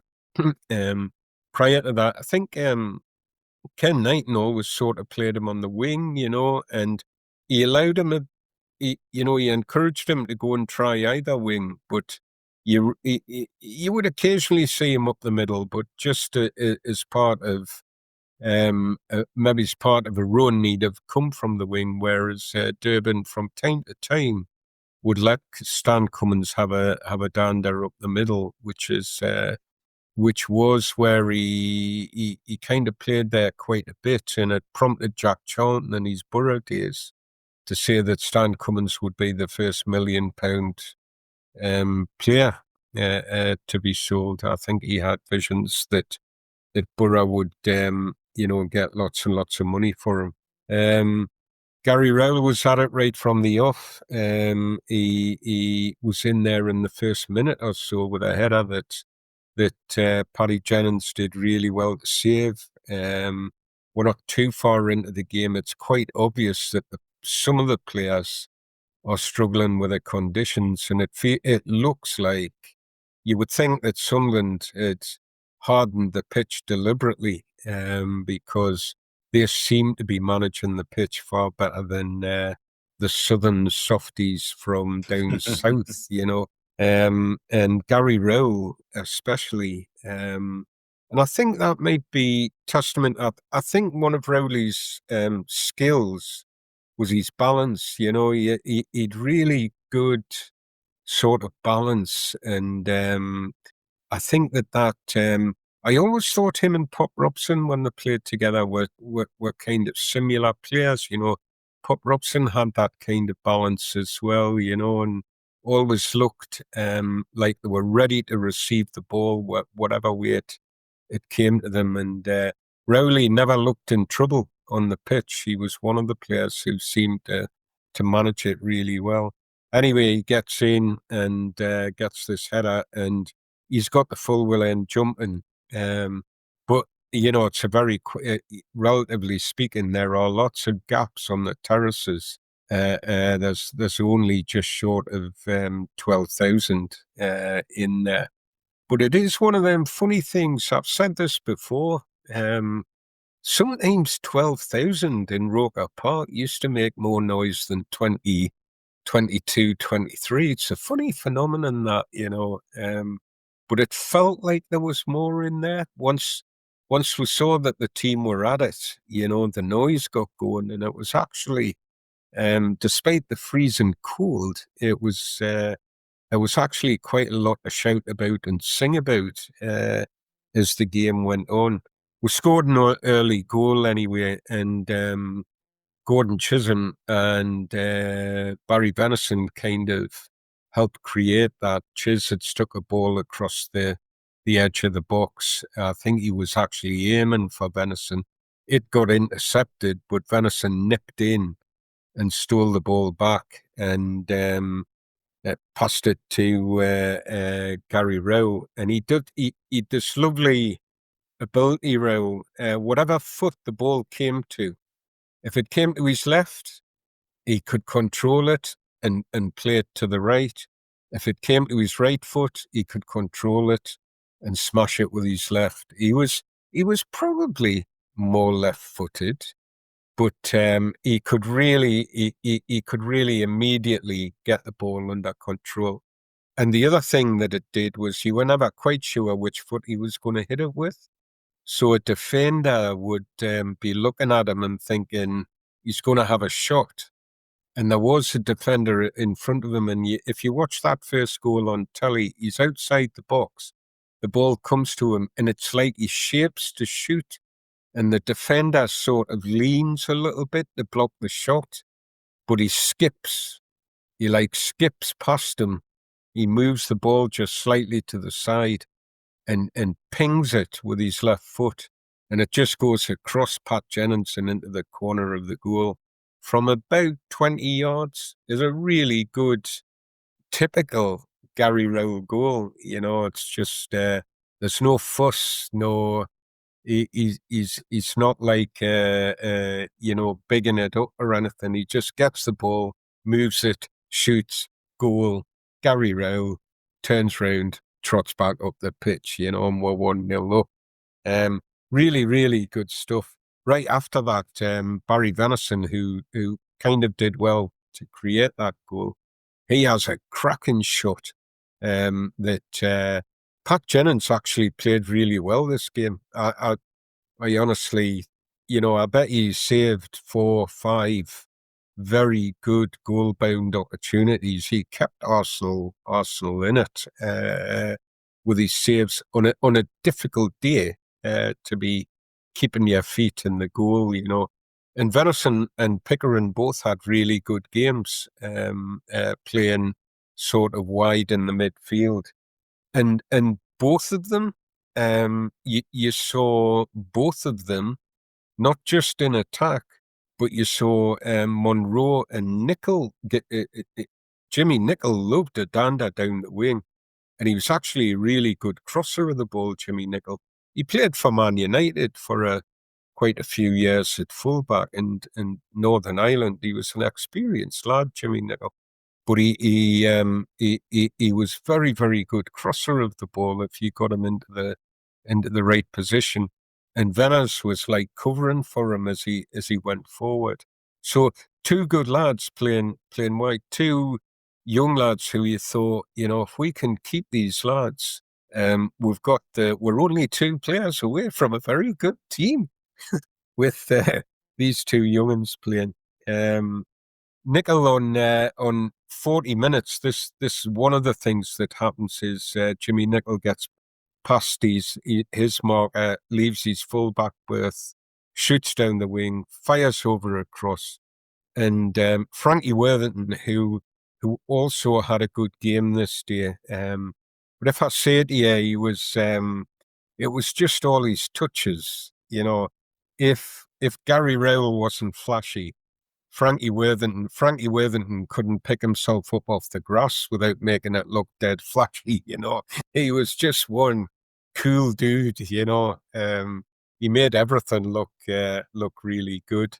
And Nicol puts this cross over. And what Worthington does is he goes up as if he's going to nut it towards the goal. And defender and goalkeeper go one way.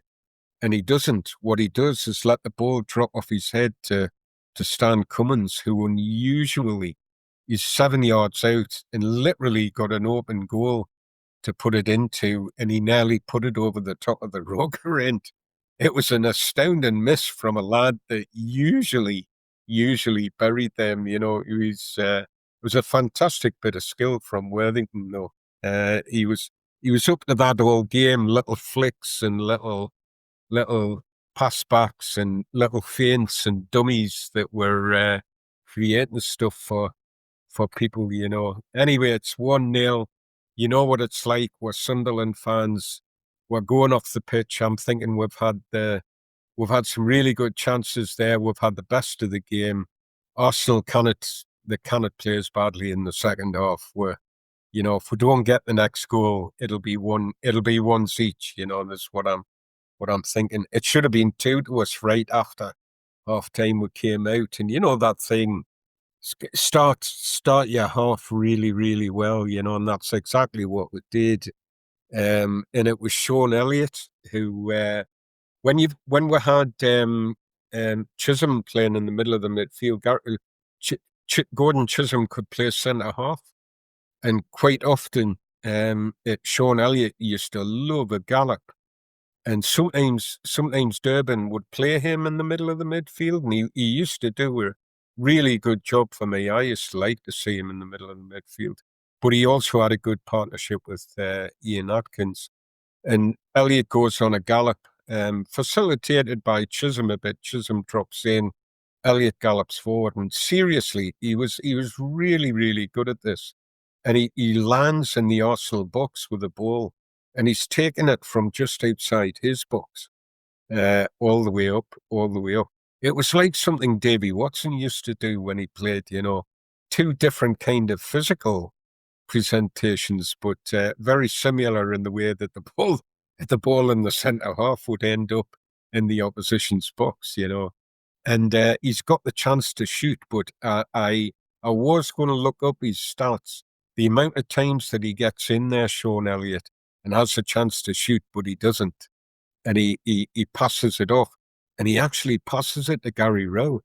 And Rowell, even though Elliott passes it, Rowell's still in a canny position. And he does what Stan Cummins had done just before half-time.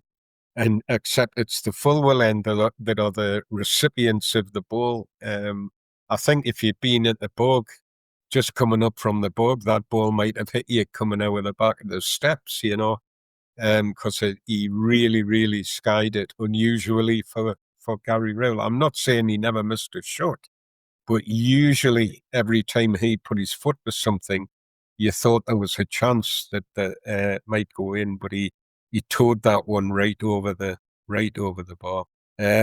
Pickering, who had a really good game up and down his flank and really caused a lot of trouble to the Arsenal defence with his runs. He had a great shot. He fizzed a shot past that had Paddy Jennings scrambling.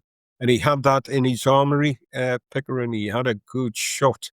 And he had this way of charging down his wing and just coming inside, dinking inside and letting his shot go. He wasn't frightened to let a shot go early either. He didn't have to be in the box. He would try his hand from outside the box. And he was really quick, Nick Pickering. He was quick over the grass. So he had a good game. And Paddy Jennings, brilliant save. Just gets a fingertip to it. And it pings off the bar. Thought it was going in. It looked like it was going in even when he got a touch to it, but it just pings off the bar, and you're thinking, oh, geez, we really, really need to get the next goal. But Arsenal are still really struggling to get into the game. And to a degree, I think fair play to not just the defence. Sean Elliott was coming forward into the midfield. Ian Atkins would do this as well. He would just, if a ball was dropping into the midfield, he would time a run forward and just win the ball. Because Gordon Chisholm was just short of 6 foot, but you wouldn't have said aerial was his thing. And Gary Rowell, although he was good, a good header of the ball, when he was playing in midfield, he certainly wasn't going to win too many aerial battles. And I think that had something to do with it. They couldn't get a foothold in the game at all. Anyway, just past the hour mark, we get it's like a series of errors on behalf of the Arsenal defence. We've got Pickering running down the wing. Brian Talbot, of all players, he usually a really reliable practitioner, Talbot. He kind of gets in and wins the ball off Pickering. He takes a step forward. He's facing his own goal, though, and he decides he'll just backheel it. And I think that's something to do with the pitch. He doesn't want to try and turn because he thinks he'll go over. And he heels it without realizing that Pickering isn't at his shoulder anymore. It's like Pickering's just dropped off. It's like he knows what he's going to do. And he backheels it, and it just lands really nicely to Nick Pickering. Pickering puts it across, and Rowell, Rowell's on the move as Pickering crosses it, and Chris White, kind of, the cross is coming in, it's sort of looping, and Chris White gets underneath it, he heads it, and he kind of nuts it back across goal, sort of in the direction of O'Leary, but behind him, in between O'Leary and the goal, and Rowell's on it, and that was another one of his skills. Like Pop Robson before him, he had this ability just to ghost in to these opportunities, and he just comes in and absolutely top bins it past Jennings with his left foot. Smashing shot.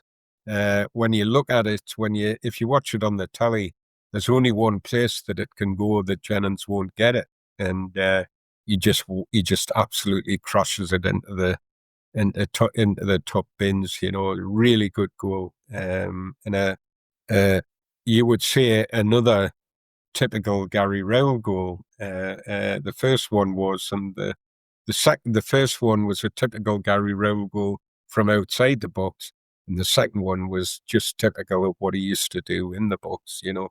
Right after that, my favourite little fullback, Ian Monroe, gets involved in the game. Now, he'd been involved in the game the whole of the match, but what he'd been doing was winding Alan Sunderland up absolutely big time. Every time Sunderland got the ball, the cliche was over him like a rash, And Sunderland, you could see Alan Sunderland, for the people that saw Alan Sunderland play, he was a handy customer, Alan Sunderland, but he like Monroe just totally kept him quiet, and Sunderland was getting more and more bloody riled up, and he just totally lost the heat at Monroe, and turned round and aimed a wild kick at him. There was nothing subtle about it. It was like he took about 4 steps back and ran. He had just the whole of the ground and half a bloody Fulwell and Roker. So it was just a ridiculous challenge. And give Monroe his due, like fiery Monroe that would fight with every big boy you could find on the pitch. You can tell he knows he's got him. He thinks he's going off, and he's like just standing there looking at him, going, making a little face at him, And you're thinking, even back then, you get these decisions where I think I've heard people say on here, you guys might have said this, you had to commit a murder to get sent off. Well, I'm telling you, if that had connected, he might have, it could have easily killed him, And the ref just meanders up. I don't know. Some days you just wonder, you think, Christ, what have you got to do to get sent off? And he just books him and gives him a little telling off, and off he goes. But you can see, what I always remember is looking at Ian Monroe's face, and he's like, I've got your son, and you could see him saying to Monroe's, like, pointing at Venison, saying, get your ass down there, let's get him wound up a bit more, and he'll get sent off, He totally lost the plot. I never understood why they didn't bring him off after that, because he had lost it, Sunderland. Anyway, 2 minutes later, Monroe wins a 50-50 ball, which was something he was very, very good at. His arse was so close to the ground that those 50-50 balls, I think, were always easier for him, especially if he had a taller lad in front of him. His centre of gravity was brilliant. And he wins this 50-50 ball and then does the other thing that he's really good at, which is glides forward, eats into the space and finds his pass to Nick Pickering, who's on the run. And Pickering's dead direct, straight at the defence. And because the defence is nervous about the pitch, they're not diving in, they're kind of backing off. But he's moving so quick, he's almost on top of them. And what Pickering does is he kind of drives at the left-hand side. He comes from the centre of the pitch, drives to the left, and then plays this really angled ball in between. I think it's in between O'Leary and White. He kind of angles it between the two of them. And for that split second, it was a bit like your Kevin Ball comment earlier. I'm watching Pickering run with a ball, and I'm thinking, who's that to? Right? And who it was to was to Gary Rowell, who I hadn't seen, had been on his toes and just drifted in, like he ghosted in again. And he did that thing with the ball, and all he did, if you watch it on the telly, he just wrong foots Pat Jennings. Pat Jennings just moves Jennings to his left a little bit, and he takes the ball with his left foot, with his right foot, as if he's going to hit it wide, and just moves it to his left and passes it into the back of the net for the simplest of hat-tricks, another unfussy but typical Gary Rowell goal. And he scores the goal and comes behind the goal, and he's saluting the full well, but there was something always understated about Rowley. It was like he was such a good goal scorer. It was like he's looking at you going, what were you worried about? I was always going to score that. There's no sweat, lads. I've got that one. But that was him. It was his second hat-trick only, and I had the great pleasure of seeing both of his hat-tricks. Go on, ask us what his first hat-trick was. Who was that against? I can't remember. You better tell us. He scored He scored a hat-trick against Newcastle. At Newcastle, he used to like he liked these games against Newcastle. It's as I said to you earlier, what a great result it was when you looked at what then happens is we go on, having looked dead and buried. We honestly did. You were wondering where the next points were coming from. It just seemed to be a result that it gave the team so much confidence. We started putting these performances in, and they weren't. I always remember in 75, 76 when we went on that run, and Gary Rowell was involved in that run, as was Sean Elliott in 75, 76, where we almost saved ourselves from going down. We scored lots of good goals, and we played a lot of attacking football in that run. This one, it was gritty, hard football that we played, and we were grinding to a certain extent, grinding out results. If I tell you that I was absolutely delighted in my next three games, we never scored a goal, but there were nils each draws against Man United at Old Trafford. We went from 12,000 on the last shopping Saturday before Christmas to 35,000 rolled in for the Liverpool game on the 27th. And I tell you, that was a really, really, heroic performance from the team. It wasn't brilliant football, but I tell you, every one of them lads that day, they made my Christmas with the way that they played that day, So it was a result that set a run going. I think we went 8 games undefeated. 4 of them were wins. And it effectively, that run saved the season. And Gary Rowell, I mean, what a player he was for us. A record breaker, a record goal scorer. A very, I would always say to you, very unfussy goal scorer. You know, if he got the ball and he was anywhere near the goal, you always thought there's a chance this ball's going to end up in the back of the net. It was just the way that he was. He wasn't the quickest, but he had this real good ability, his balance, his control, his ability to move the ball off either foot. A very, very understated skill that, you know, and he could do that.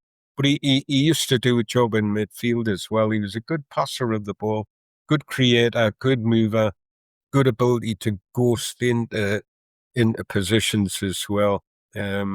So deserved his hat-trick. It was his second hat-trick. I was going to look the stat up. He did have this thing, I'm sure, and this is just purely from memory. He'd lots of games where he scored 2 goals. I think you'll find he's got braces all over the place, but he only ever scored 2 hat-tricks. And in that season, I think he scored 18 goals that season and were top goal scorer. 18 goals in all competitions. I think 6 out of his 9 seasons he were top goal scorer, which is very canny when you look at these difficulties with injuries. He had a medial ligament injury that troubled him and kept him out for quite a bit. But one of our post-war, ton got past the 100 goal scorers. Who were I think there's 3 that have done that. He's one of them. Who do you reckon the other 2 were? Kevin Phillips. Oh, definitely.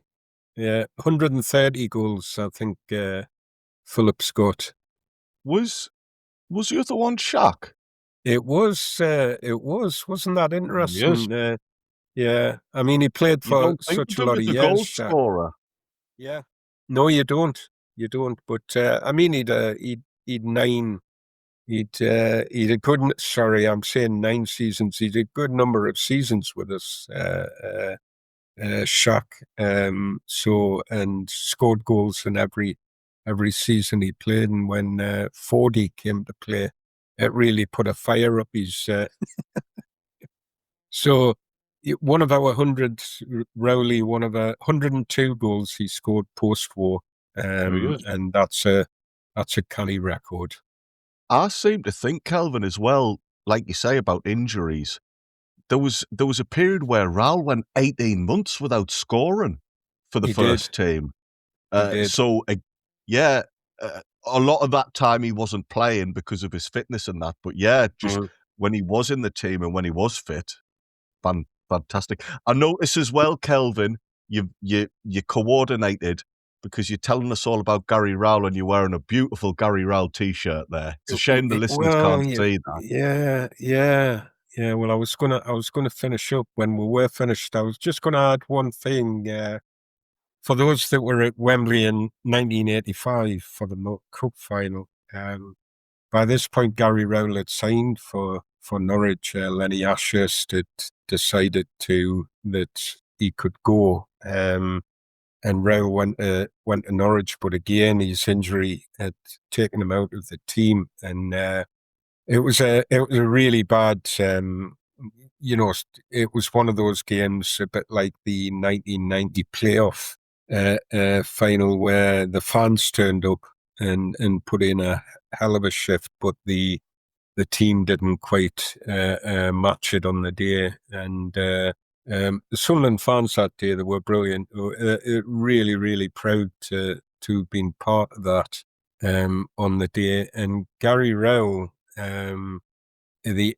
right after the Norwich had been presented with a cup, they'd taken the cup and showed it to their fans, and he got his hands on the cup and brought it down to the Sunderland fans, and you could tell he was really, really emotional. It was a really touching kind of thing to witness that.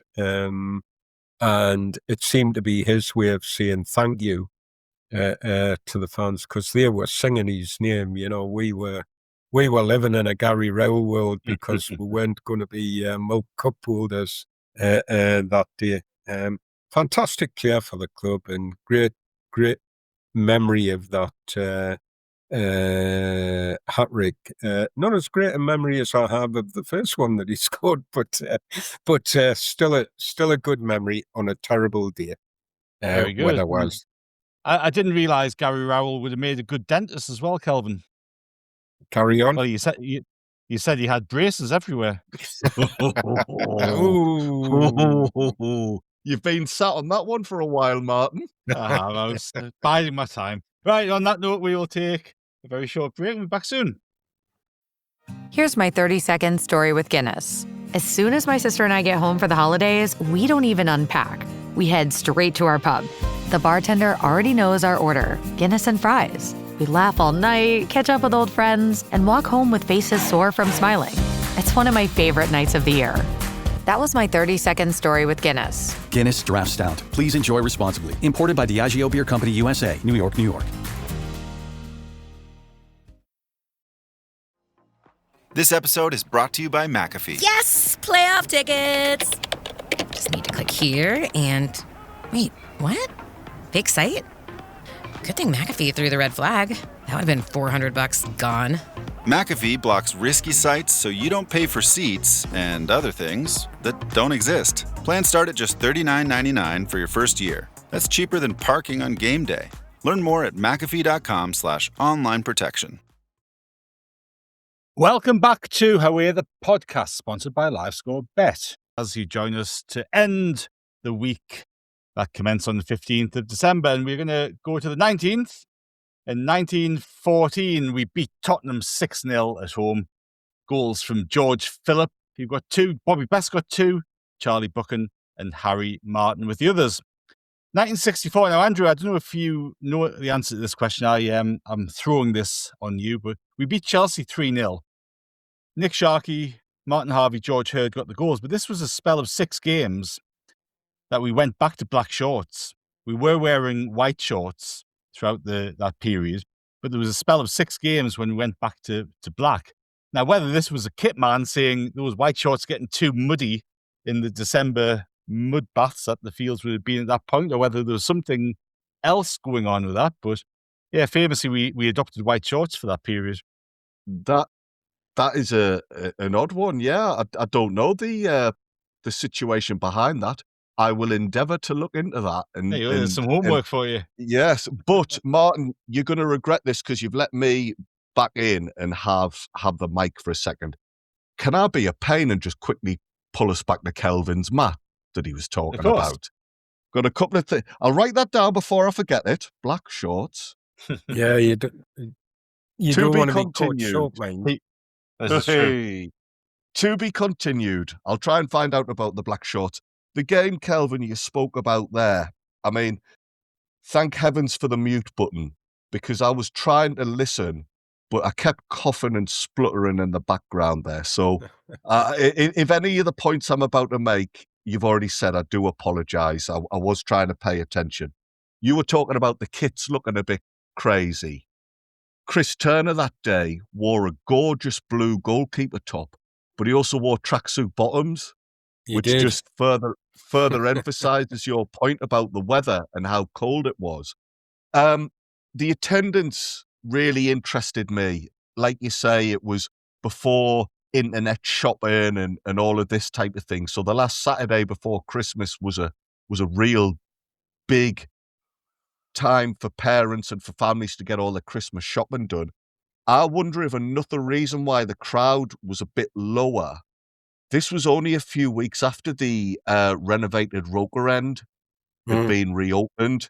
And I think a lot of people felt, I don't know, a bit uncomfortable and a bit unusual about how Roker Park had suddenly changed.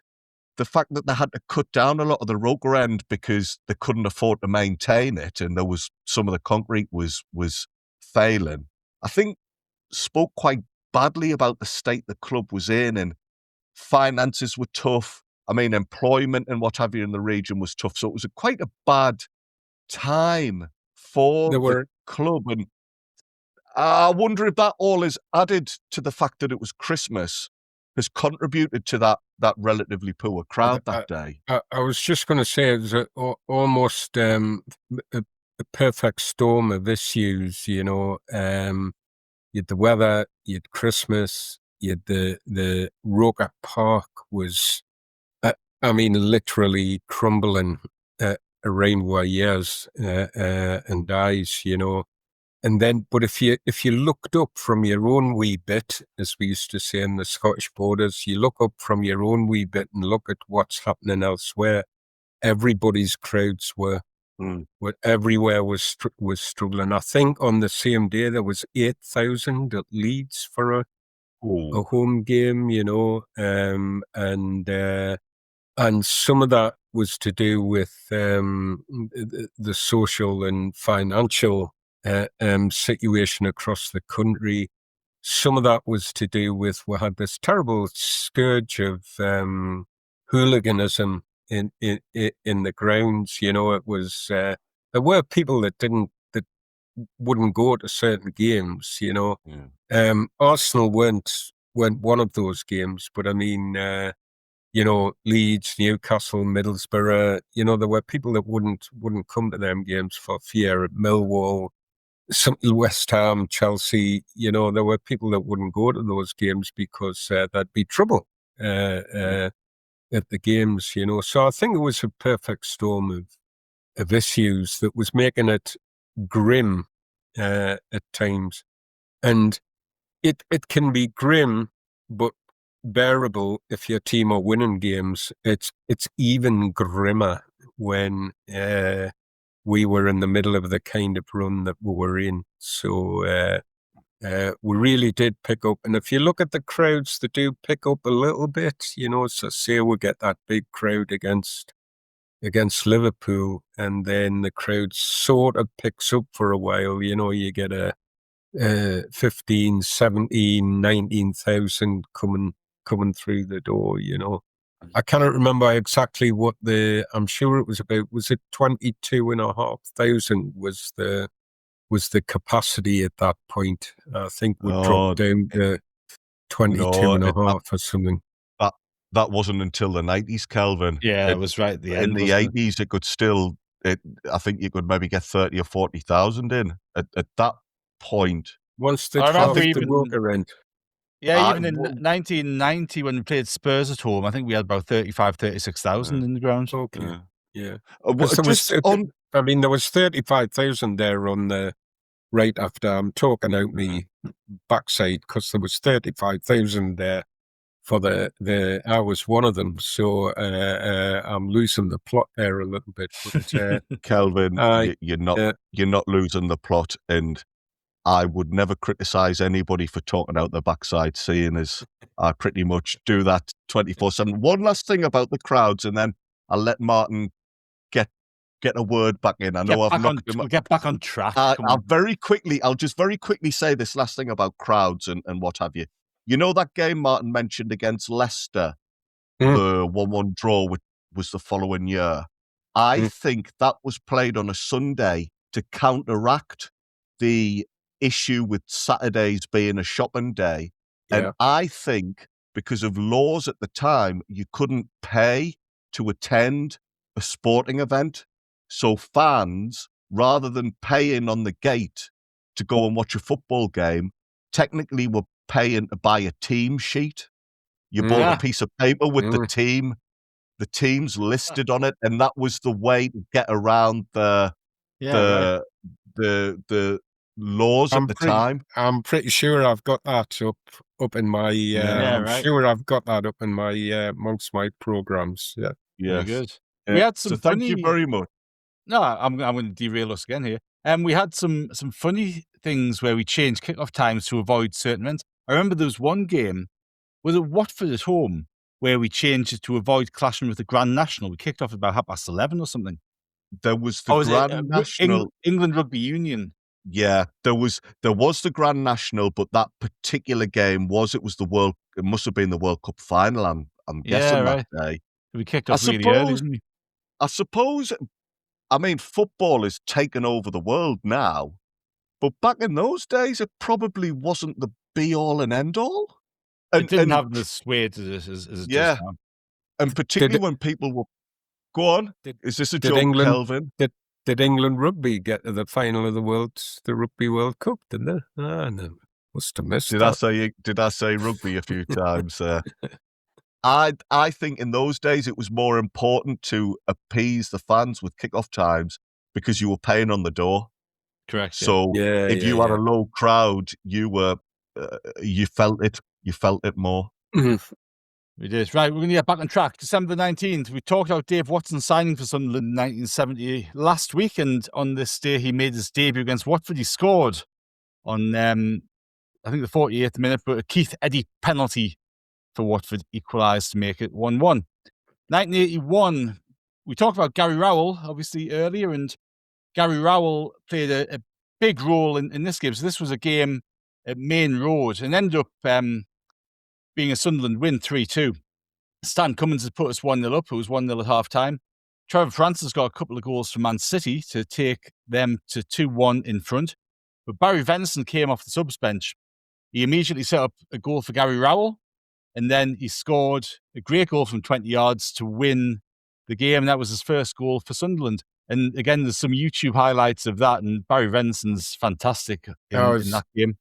I was just gonna say to you as well. He was fantastic in the game, but his interview afterwards is it's the mulleted young fullback, totally untutored. Yeah. It was great. It's a great interview. Brilliant. We got a lot of attention, and Venison got a lot of attention on the back of that, because I think that was another day when the weather was horrific. Sunderland were probably one of the few teams in the country who managed to get the game on. I seem to think that meant that there was the TV cameras were there, and it was on national broadcast on the radio as well. So that really helped catapult Venison as this young lad into the spotlight. And Very good. I was actually at that game. I'm pretty sure Dennis Stewart got a really bad injury that day as well, if it's the game I'm thinking of, if I've got me facts right there. It was a really good game to be at that. Yeah. Very good. 2009, so however many years after that, we were also at Man City. This was a 4-3 defeat. This was the one where John Mensah, Jordan Henderson, Kenwyne Jones scored for us. Rocky Santa Cruz got the winner with about 20 minutes left. And Michael Turner was sent off on 90 minutes for an elbow. And we appealed the ban, but we appealed the wrong thing. We appealed the punishment rather than actually the offence. So we tried to argue that the punishment for violent conduct shouldn't be 3 games, and of course it was. So we got an extra game. And that's the only time I can remember any footballer getting an extra game ban because the club appeals. If they'd appealed the actual incident, they probably would have got overturned. December 20th. Now, 1884, Sunderland were drawn against Castletown in a Durham County Cup game. However, on the day of the game, Castletown only had 8 players, so the game got called off as a cup tie and was played as a friendly. We lent them 3 reserve players to make up the numbers. Sunderland won 23-0. And the only goal scorers I recorded is James Allen, who of course was the club's founder, who apparently scored 12. Now, no other goal scorers are recorded for this game. So how accurate that is or not is another matter, and we'll leave that to your imagination as to how that might have played out. 1930, we played West Ham at Roker Park. We beat them 6-0. Jimmy Leonard got a hat-trick. Jimmy Connor, Billy Eden and Bobby Gurney got the other goals. 2008, this was a game that we touched upon last week. Ricky Sprazier was in charge of Sunderland. We went to Hull and beat them 4-1 at the KC Stadium. Steve Malbranck got our opener, great goal. Kenwyne Jones, Gibril Cisse, and there was no own goal as well. It was actually 3 late goals for us to win that game. It was 1-1 for quite a while. But Michael Turner was in the Hull defence that day. I just mentioned him with his red card and his dodgy appeal against Man City. Now, in 1947, we played a game against Arsenal at Roker Park. This was a 1-1 draw. Dickie Davis got our goal, but there was a fella called Jack Stelling, right back, played in that game. And he had an interesting day, I guess, Kelvin, a memorable day. It wasn't all due to the football. Yeah, it wasn't. It wasn't. This lad was a great servant to the club, real character. And he married his childhood sweetheart, Esther. And he married her in the morning and played for Sunderland in the afternoon.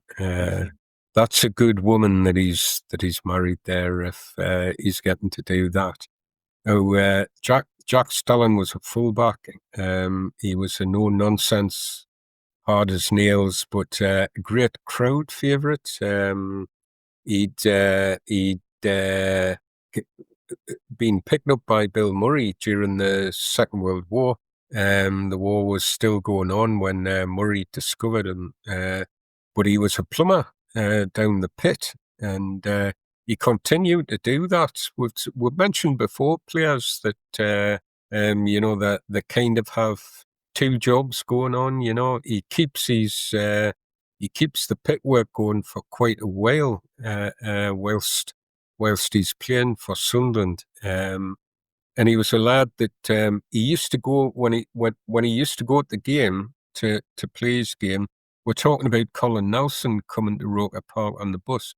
Jackie Stelling used to do the same. He'd get the bus in, and different days, just he's a real crowd favourite. But I think because he was just seen as an ordinary lad, one of us that had found himself on the pitch, living the dream almost. But he could play. He was hard as nails. He had a great engine on him, up and down. Very, very good tackler and a solid character. 272 appearances, 8 goals, 7 of them penalties. And one of the things that about his penalties that people might not know, he missed. We're coming to the end of that. I think it was the 49-50 season. My apologies if I've got that wrong, but I think it was that season. And we were playing Man City, who were, I believe, already pretty close to being relegated. And they had Bert Troutman playing in goal for them. And he was an interesting character, a good goalkeeper. Penalty, Jackie Stelling had already scored a penalty in this game. And I think the score at that point was 2-1 to City, and the penalty's awarded, and Stelling steps up to take his second penalty of the game. Troutman saves it, but the ref makes him take the penalty again because he says Troutman moved. Now, imagine it, that in this day and age, Troutman's got the ball, the ref says, no, you're not getting away with that, you moved. And Troutman boots the ball over the roker, right up the back of the roker end. He boots the ball away and goes and stomps back in the goal, So there were all sorts of remarks about that, but doesn't he go and save the second penalty? So Stelling scores one. He takes 3 penalties and only scores 1 in the game. Unfortunately, the score finishes 2-1. And when the season finishes, we lost the title by a point. If we'd taken a point that day, we would have been the title holders. Right. And Stelling carried that for a bit, and there were 1 or 2 of his colleagues that didn't let that go. And the other thing that he did, he played in lots of games, and he played all through the Bank of England period when we were buying all these star players. And you've got this lad who's a local miner, is holding his place down in that star-studded team. And he plays all through that period. But he played in the Yeovil Town FA Cup defeat as well. Really? And he tells a marvelous story about years later, he's a pensioner and he's going to a gardening club, and he's interviewed about his time at Sunderland. And he says, one of my biggest regrets, he doesn't mention the City game where he misses the penalties. He says, but that Yeovil game, he said, it was earth-shatteringly the most terrible result in football in history. It was such a shock for Yeovil to beat a team like Sunderland. And he said, I just didn't want to go out the house. I didn't want to be out in public. And he says, and I'll tell you what, and this is him talking as a pensioner, he says, I go to a bloody gardening club and I'm still getting ribbed about it there. All these years later, So it must have been a tough one for. But I think a real character, Jackie Stelling, and they don't make him like that anymore. I don't think. It's really unfortunate that there's this negative memory in his career, that Man City game, because you're right, he was a great servant for us, really good player for us, but there's always going to be that, like, if only he'd scored that penalty. Just, we've not had our catchphrase of typical Sunderland for a while, so I just thought a bit of context, I'd throw this in. When we played Man City, not only were they at the bottom and were pretty much dead men walking, we hadn't lost a home game all season at that point. Man City hadn't won an away game all season. And according to the stats here, had only scored 6 goals away from home all year. So you couldn't have asked for better opponents to try and get the points that would eventually lead to you winning the title. So, I mean, Stelling's the one who's remembered for his involvement with the penalties. But there's an argument to say, well, the rest of the team haven't covered themselves in glory either, given the way the game's gone, and you would have expected 9 times out of 10 Sunderland to have won that match. So bless him, he's carrying the can for a bit of a combined off day. There's a number of good articles about him on this day section. He figures quite highly in them. Just a quick sort of 1 or 2 liner about him. I used to go to a coffee house in the Scottish borders in Selkirk, where I lived for a lot of years. And the new owners took it over. And for about 3 years, I was going in there. And I went in there where you were on about the T-shirts that I wear. I went in with me Len Shackleton T-shirt on. I was sitting having a cup of coffee, and I could see the owner, the lass, behind the counter, sort of looking at me, and she says, are you wondering who my T-shirt is? She says, I know who the T-shirt is. It's Len Shackleton. My uncle played with him lots and lots and lots. Played lots and lots of games with him. You never know who's around here, So although I used to go to 2 or 3 different coffee houses, I did like a coffee house, a wee coffee out and about with my beloved, I started going there all the time because to get the crack about Jackie, I thought, well, I'll take a bit of chat about this and find out, try and get all the stories. And she told us about him going to the game, getting married in the morning and going to the game. And I asked her, I says, do you know if he went? Did he go on the bus? And if he did he still have his wedding suit on when he went? But she didn't know. Yeah, you never know who's around you. This is very true. Right, December the 21st. I'm going to officially name this Rach Carter Day because he was born in 1913, and according to the records, he's the only former or current Sunderland player to have been born on December the 21st. So that day he owns as a birthday. If you play for Sunderland, you can't be born on December the 21st. It's Rach Carter Day. 1935, he was in the Sunderland team that beat Derby 3-1. He got 2 goals on that day. Bobby Gurney got the other one. And in 1945, on December the 21st, he was transferred to Derby for $8,000. Obviously he was 32 at this point, for those of you who are doing the quick maths. But he won the FA Cup with them in 46, which makes him the only player to have won the FA Cup either side of the war, which is a tremendous feat. So, yes, December the 21st in Sunderland history is officially Rach Carter Day, I've decided. Any objections to that? No. Carried. Well, I'm having a quick look at other footballers and who were born on that day. And I'm sorry, Ben Chilwell, you might be looking at us doing well in the Premier League and thinking, I wouldn't mind a trip to the stadium a light. Sorry, mate. No, he's not allowed. Martin's vetoed that. I don't think. Yeah, there's not many top line players, so I think Martin. I think that's a very fair shout. And maybe any child born in Sunderland on that date should be given the middle name Horatio as well. As another tribute. I should be mandatory. Yeah, so I'm very happy to be corrected if I'm wrong, but from my research, yes, December the 21st, the only Sunderland player born on that day is Rach Carter, and fittingly so. Well, that brings us to the end of our week. Andrew, do you have a quiz to set people up for next week? I do, and I have an apology to yourself and to everybody else for derailing your flow so many times today and throwing in all sorts of random addendums. This podcast would not be the same without a few wanders down some rather obscure avenues, would it? True.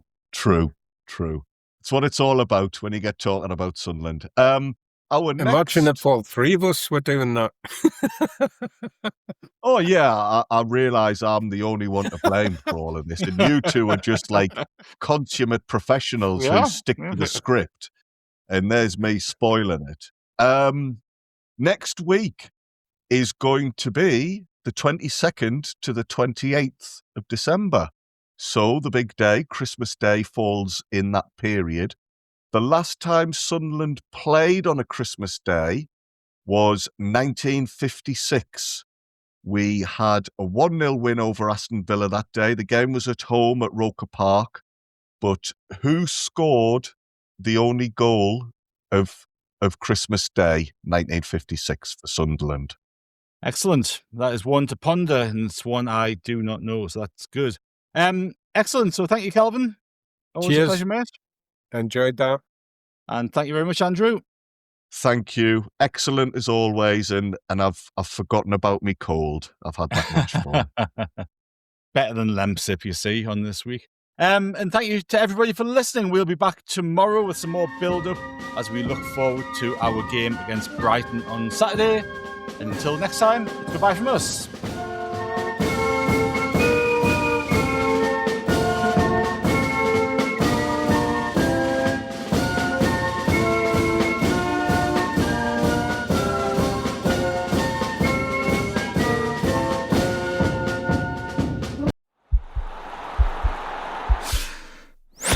This podcast is part of the Sports Social Podcast Network.